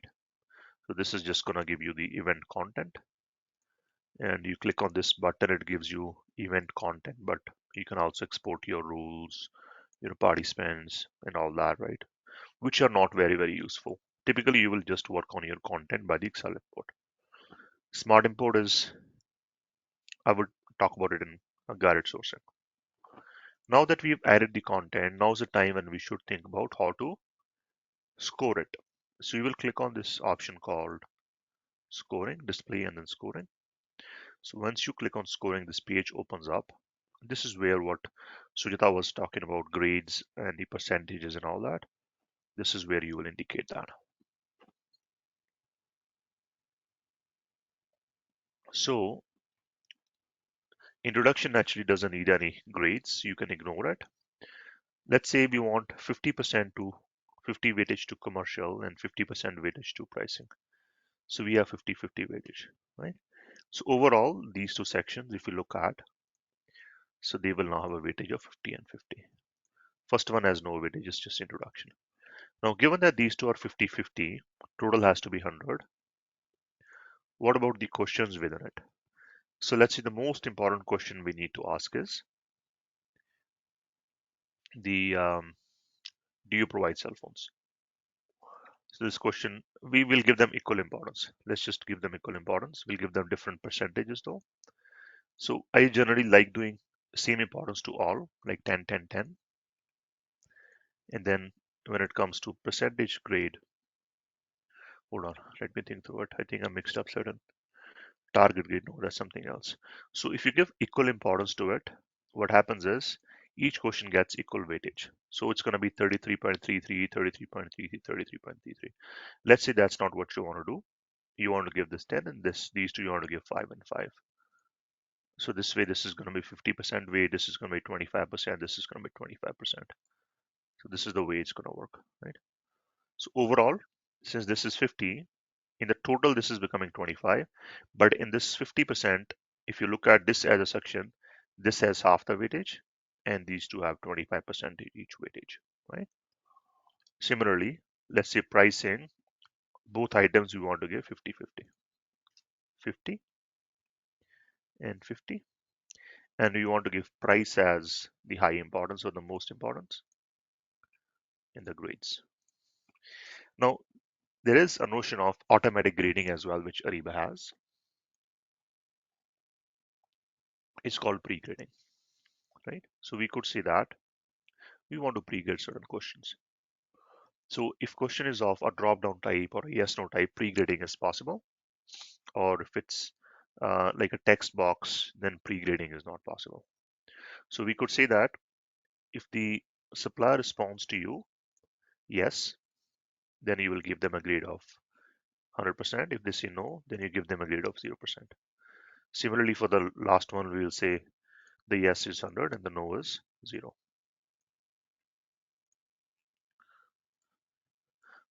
So let's say that's it. For the other prices, we don't want to give any pre-grading. So we have done some pre-grading for certain questions. Pre-grading will give certain shortcuts to us because we know that if it is yes, it's a better grade. If it's no, it's a like a no grade, right? After this, what you will do is you'll go back to your content. This is how your content looks like. Then you will click on next. This is going to be a summary for you. Say start time is 10 a.m. and reminder is scheduled to 2 days before. This is just a warning for you. You can just ignore it and you will be able to. No, it's not a warning actually. I think I set a reminder for 2 days, but this event is uh, starting today actually. So I'll take the reminder out basically. So I should be fine. Rest all should work fine now. So if I click on publish, if there is an approval happening, this is view approval task, then this is going to go out for an approver. So there is no approver here. I'm going to add myself as an approver, buyer 2. And then what I will do is I'll click on this RFP and publish.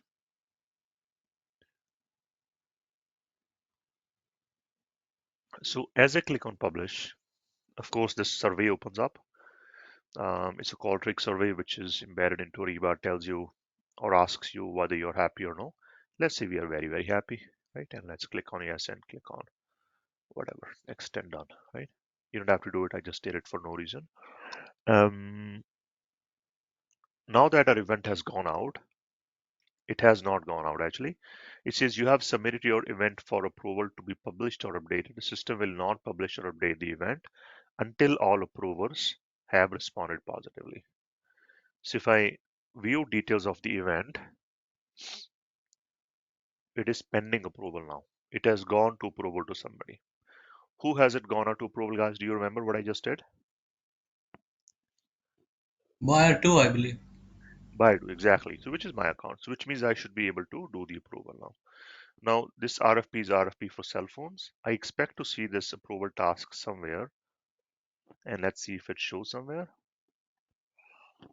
My to-do list. If the task is configured properly, it should show here.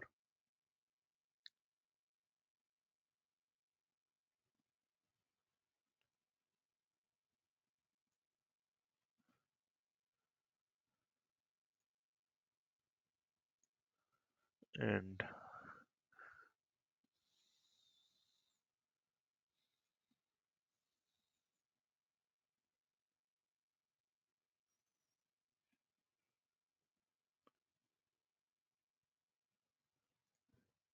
it does not show here. Very interesting. I'm just gonna search for it. Yes. Is this the one? Cell phones for ABC? It sounds similar, but I think that might not be one, or maybe it is. Let's just see. No, that's not the one. So my task does not show here. Reason, I don't know exactly why. So what we could do is we'll go to our back to our RFP and I'll click on publish approval task. I'll just click on approve. Approve means that I'm okay with publishing it, right? And now when I click on OK, this goes out to the supplier now. Since I'm the supplier myself and it hasn't refreshed yet, yeah, now it has refreshed. So it is open only for 3 minutes. I thought I said 30 days. That's all good. We can always change it. It's in preview. So the thing is, we said our response is going to start at 10 a.m. And since it's almost 3 minutes before 10 a.m., it says that time remaining in preview is 3 minutes. And after it is 10 a.m., it's going to say 30 days. Right. So now what this has done is it has triggered emails to me. And what I will do is I will bring my email here and I'll show you guys how it looks like. So that's my email. And I got 3 emails from buyer 2 for RFP for cell phones. RFP cell phones, 3 emails. So this is how the email looks like. I can click here and I can go to supplier network and respond to this event. Right. So our next step is to go to supplier network and do the response. Folks, I think at this point we probably should pause. So when we start in the next session, we will start at supplier response. We should take this opportunity to ask any questions. I think that's the right thing to do. We did cover a lot of things. I'm hoping you guys are getting what I'm talking about. Of course, recording will be there. You'll get the notes too. But any questions, please clarify now.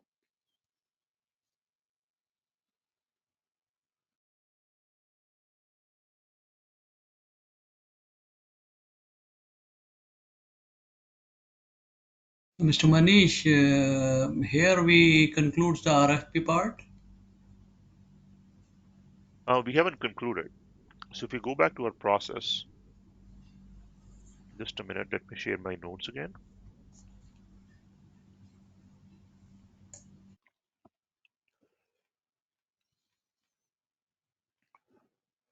We are here. We have done these 3 things. Responses and evaluation are still pending.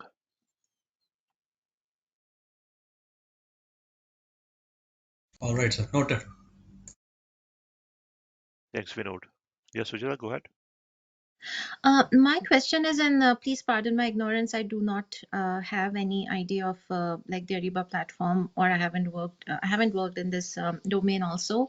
So, what if we don't have a template? Like, must we have a template? And if we don't have it, like, can we create it from scratch, or is that even possible? Of course, we can create from scratch. See, the notion is a template is part of our job as consultants to prepare based on client needs so that when the client goes live or when they're testing, they see the templates. So you will have templates before you can create your sourcing projects as a buyer. Okay, thank you. You're welcome.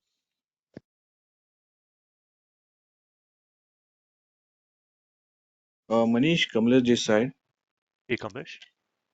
Yeah, actually, when we are sending this RFP to our suppliers, uh, what things we have to look into Ariba to categorize our suppliers?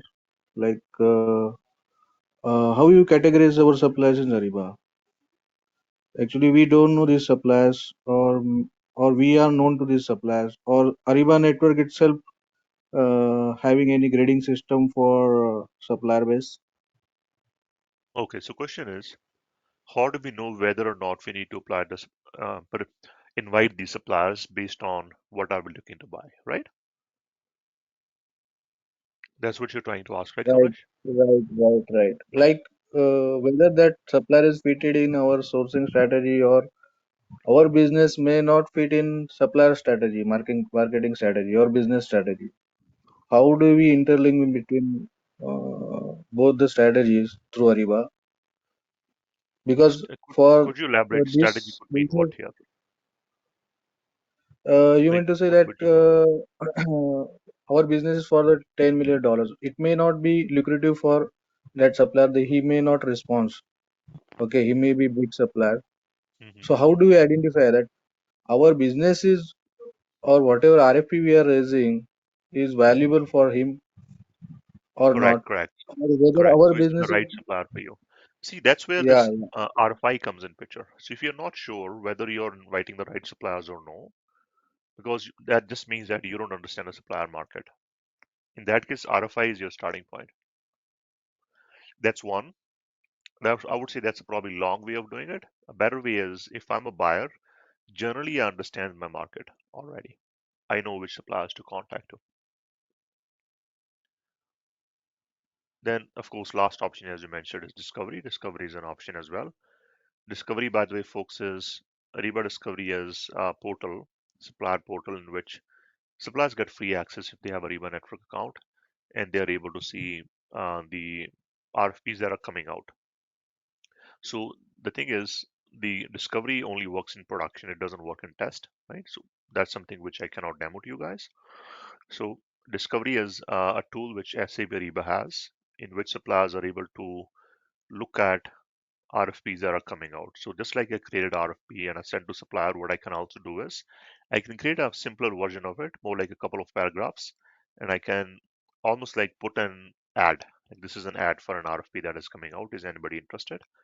Then interested suppliers can show that they are interested in responding to RFP. Then from there, what you will do is you'll bring those suppliers into your RFP event, just like what we did on the suppliers tab, and from there you will send the RFP out to them. So that's like another way of doing it, like this Ariba discovery. Does it help, Kamlesh? Yeah, okay, no issue. Other one, And last one would be your supplier lifecycle performance module. You have certain options there as well. We will look at how to, work on those options when we get to that module. You can qualify suppliers, you register suppliers. You will only work with the suppliers you want to work with. That way, you have some good master data in your site to look at too. okay, okay, understood. Right.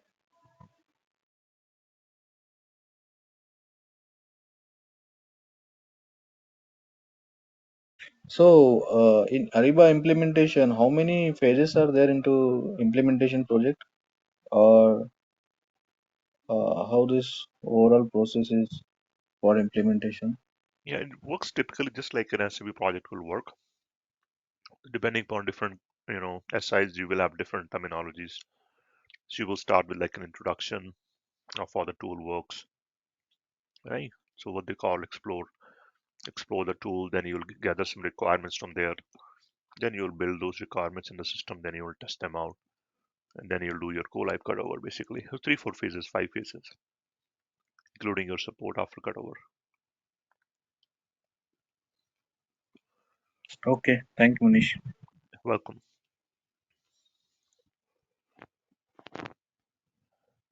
Anything else, folks?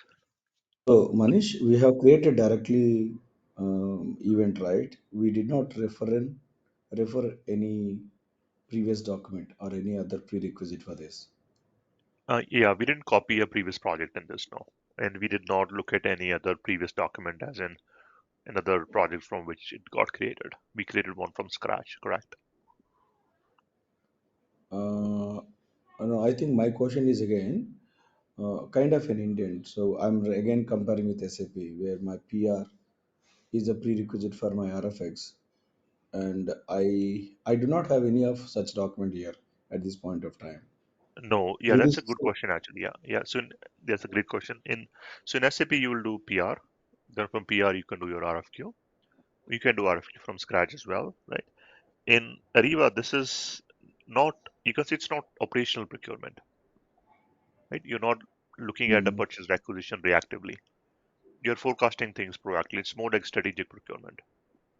You're sourcing for your future needs. You might not have a need right now, or you might, right? You could have a PR that came to you, which made you think that this PR is like a prospect for sourcing in the long run, right? That could be, mm, you could have a PR which is come in, let's say I'm a buyer and I get a PR which came to me without any source of supply. I will keep it there. I will not flip it to RFP. That process of flipping to RFQ does not exist in Ariba. So I'll keep it in approval. What I will do is I'll go to market, find a source of supply. Once it is all done, I'll come back and add that supplier manually to the PR. That's the way it's going to work in Ariba. But from PR to RFP, that process is not there. exactly. So there's a missing link actually. I have a demand in my hand where I Yeah, so collected if you're across coming from the. that operational procurement, there is definitely a missing link. Yeah, it can happen in real life as well. I mean, not just you. We are seeing that like a PR might come into the buyer and buyer might say that we should probably do an RFP now. But there is a Mm, missing link in the sense that you will not link the two documents directly here, the way our okay, SAP works. Yeah, okay. And one more, whenever you create an event, the document number is getting generated automatically. correct. It doesn't mean that you finish the RFQ. I mean, you finish the event completely. Even before completing, say for example, I have opened, and I haven't finished yet, but I'm just keeping it as a draft or a save mode, and again I'm Yeah, creating another event. Then it gives an another number, correct. That's the which way means Ariba functions. Yeah, exactly. you have a lot of numbers which are actually not published, which are in Correct. They the. might be in draft status or pending status. They might not be published. Yeah. So the Like in number SAP, range, you will get the number only when you save it. In Ariba, that's not the case. you do not have a control on number range then. That keeps on growing. Correct. Whether you And use this is it, you do not use it. It doesn't matter. exactly that's true. So like you're creating a sourcing event right now. It's a cloud solution. Somebody else might be creating a sourcing event on the same server, and they might get the next number. Then somebody else might get the next number, and somebody might put in draft. They will get the next number. So it's like all on the cloud. It's not like one single solution like on-prem SAP. And there is no number range that you assign just to your company code or your purchase org. That's not the notion here.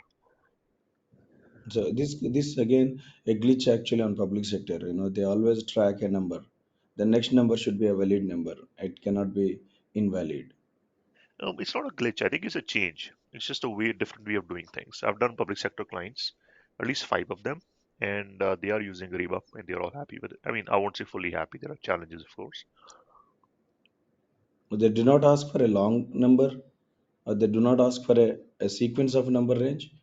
No, they don't Only because after thing public is, numbers. yeah, only when you come from that SAP background, you have that notion of a number range and a document type. If you're starting from scratch or you're coming from a different ERP, chances are you don't even know what it is. Right. So if a Correct, correct. client is already having a policy that, hey, I'm using SAP and I'm using a number range, and now it's in my policy, you got to follow that, then it becomes a challenge. For somebody new, it's not a challenge, right? No, but I think again I'm coming back. Sorry, I think I'm taking a little more time. But when it comes to CVC guideline as a tender number, right? Any tender, the number as soon as it gets allocated, that needs to be published to the market as an open what something like that. Where is So, it, but here, Ramesh? For context, you said CVC. yeah, right. CVC guidelines, Is it the like tender. in India?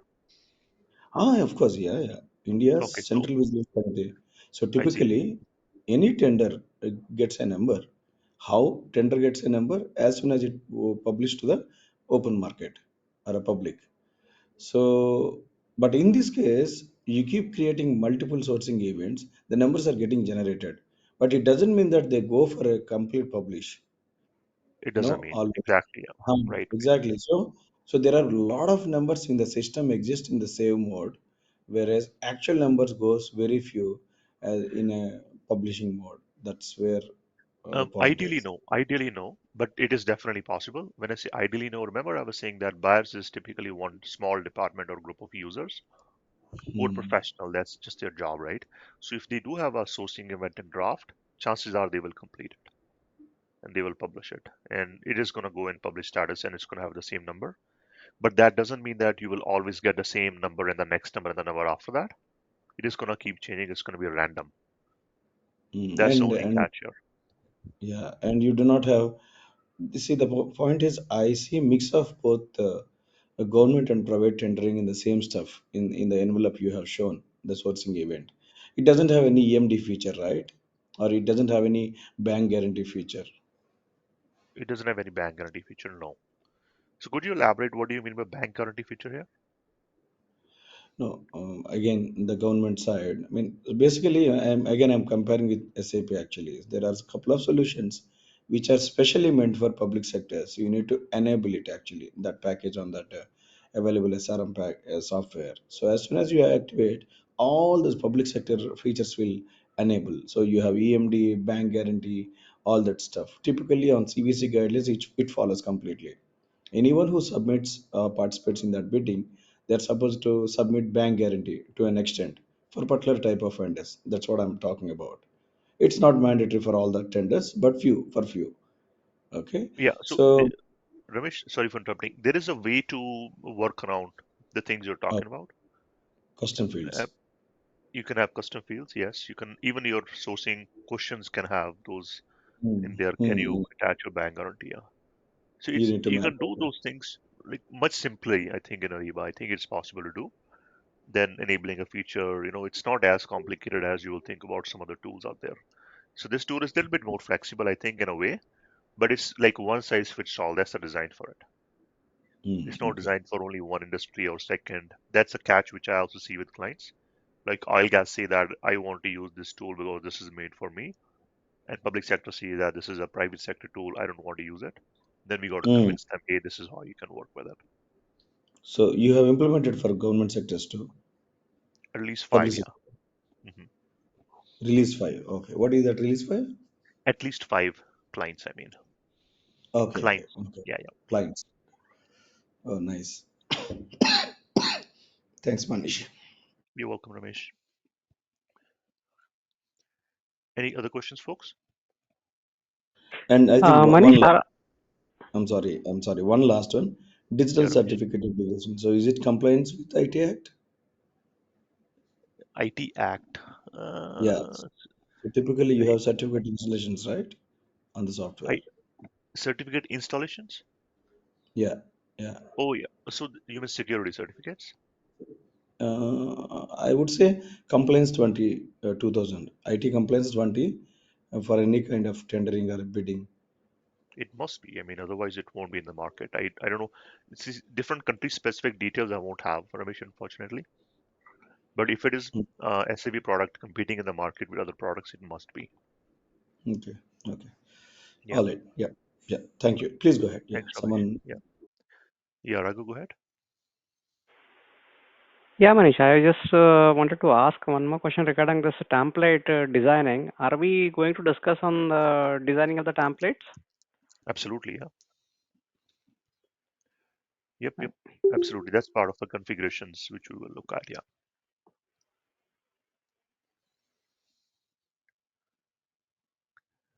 So I think Sujata had a question. Sujata, you can speak up if you want to. Yeah, so that was the question that I shared with you on chat. It was the same question that will you be teaching us to start a From template from scratch. scratch? Yeah, Absolutely. so Yep. thank Yep. you. Yep. Yep. We will do that, guys. Next weekend. That's what we will do. We will complete the scenario which we're doing. Then we will look at guided sourcing. Then we will look at templates.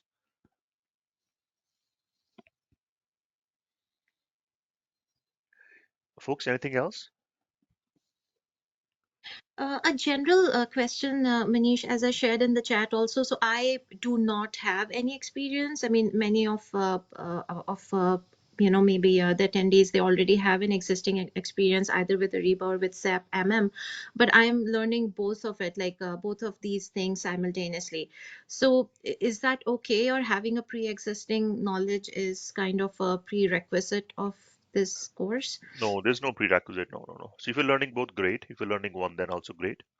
If you have any experience, that's good. If you know, that's also still good. Perfect. Thanks. That's reassuring. Thank you. Mhm. Yeah, thanks, Sujata. And Manish, how many classes you are covering? We'll Just a have general 12 question. total. 12. Total 12 classes. Total 12. But if I'm not able to cover, I might have an extra one. Like last batch, I was traveling in the middle and I couldn't give full time in some sessions, so I had 13 instead. Okay, 13 classes you complete entire Ariba. 12 classes. Oh, Most sorry, cases 12. I'm able to complete in 12. Yeah, Okay. And this server is also available for practice. absolutely. Yep. You guys get the same server. You get your access and you're able to access it. I believe it's like 24/7 access. That's my understanding. Okay, do we get, okay. So for how long that access we get? I think for I as would long like. as the training is. Sana might be able to answer that if Sana is online. Okay, okay, yeah, yeah. I'll speak to her. Yeah. Okay, thanks. And do you also cover any certification perspective? See, certifications are like Ariba has so many I think they have 6 certifications. Correct. Um, every module has its own certification. The topics we are covering are not necessarily just for certification, though, Ramesh. It's it's more hands-on, right? Certifications, if you have done any certification for SAP or for Ariba or for any other tool, they are very theoretical. They're like you're like baby, or they're trying to teach you ABC. It's like that, right? In our training sessions, we try to make it more practical.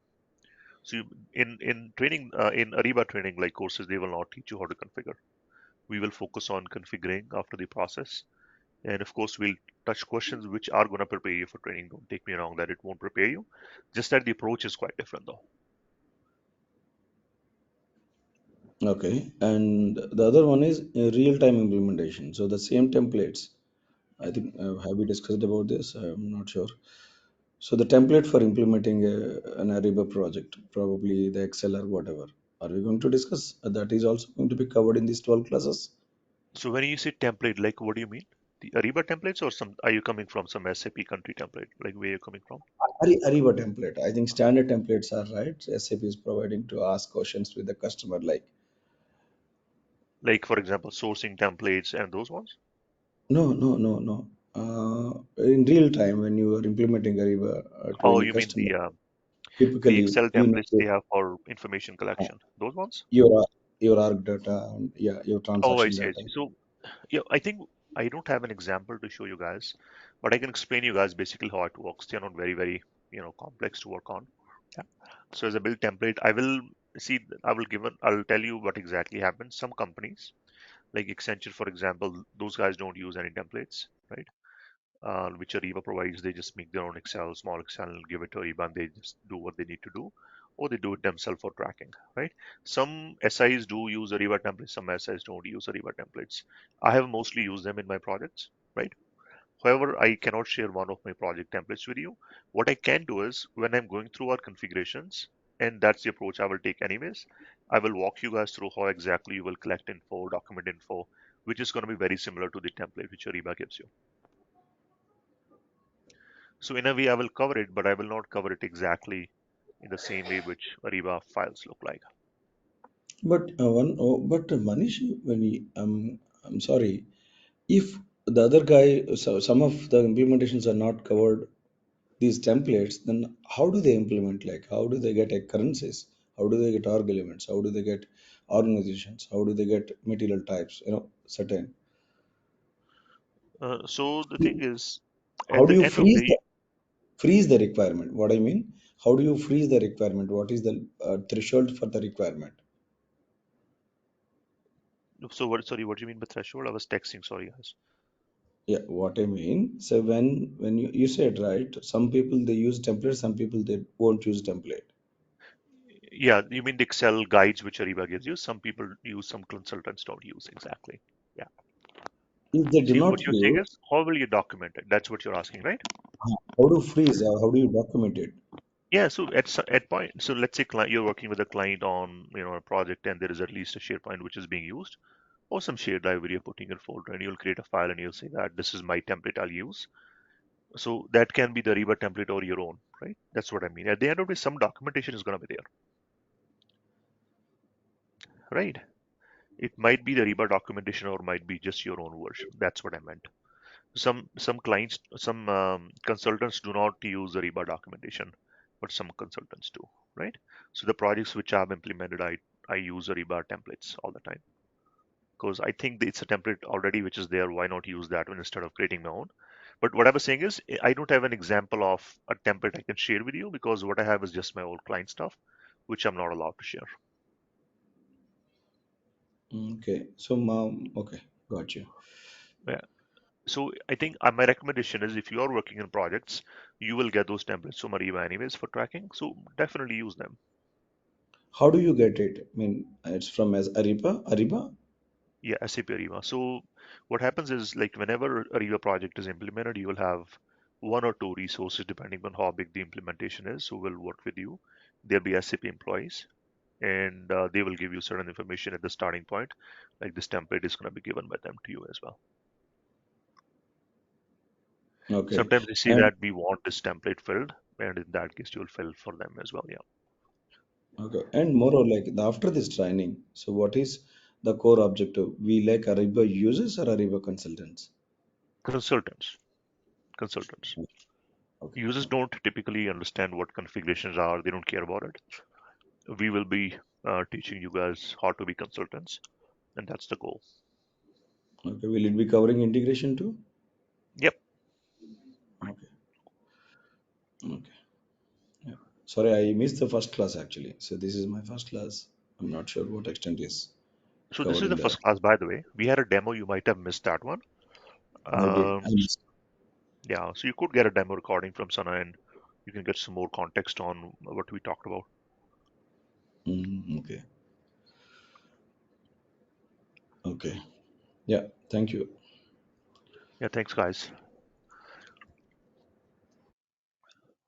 Anything else, folks? Yeah, Manish, one more question. I just wanted to ask how this document number is getting generated? Because in SAP we design the number ranges, whether it is external number range or internal number range. But in this Mhm. Ariba, how it is getting generated? It's getting generated automatically. You don't do anything for configuring them. So there is no notion of a document type in Ariba. Every document of a given type is just one document type, and like a purchase requisition starts with a PR, PO starts with a PO, something like that, right? So it's automatically created on the cloud. Yeah, Sujata, go ahead. Yeah, sorry, Manish, just a quick question. So when you said that it is not mandatory to like, having like a pre-existing knowledge and maybe not even knowing SAP MM, Mhm. so let's say when I finish this course and I have a lot of hands-on practice and everything, would I be then considered job ready? Like, can I jump into the job market, or would it be recommended that I should have a deep knowledge of SAP MM also before I get into this? See, more knowledge is better, but that doesn't mean that you need all the knowledge or possible to be able to enter in the market. Because at some point you got to enter. By working as well, you will get more experience and more knowledge. So when Yeah. you finish your training, I think you should be really applying for jobs unless you're doing already. Yeah. Okay, so I can solely look for, let's say if I'm confident in Ariba by that time, and once I finish this course, so I can start looking for Ariba jobs, and then maybe I can keep on working on my SAP MM HANA skills, and then maybe like later on make it part of my resume. Would that be Yep. Yep. acceptable? Okay, Absolutely. perfect. Thank you so much. You're welcome.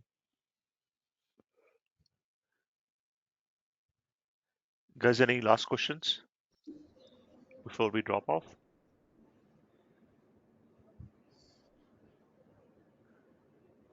Okay, looks like we're good. Then I think we should say goodbyes now and talk again next Saturday. Thank you. Okay, bye Yeah. guys. Have a good one. Thanks, Bye. man. Thanks. Bye, everyone. Thanks, Manish.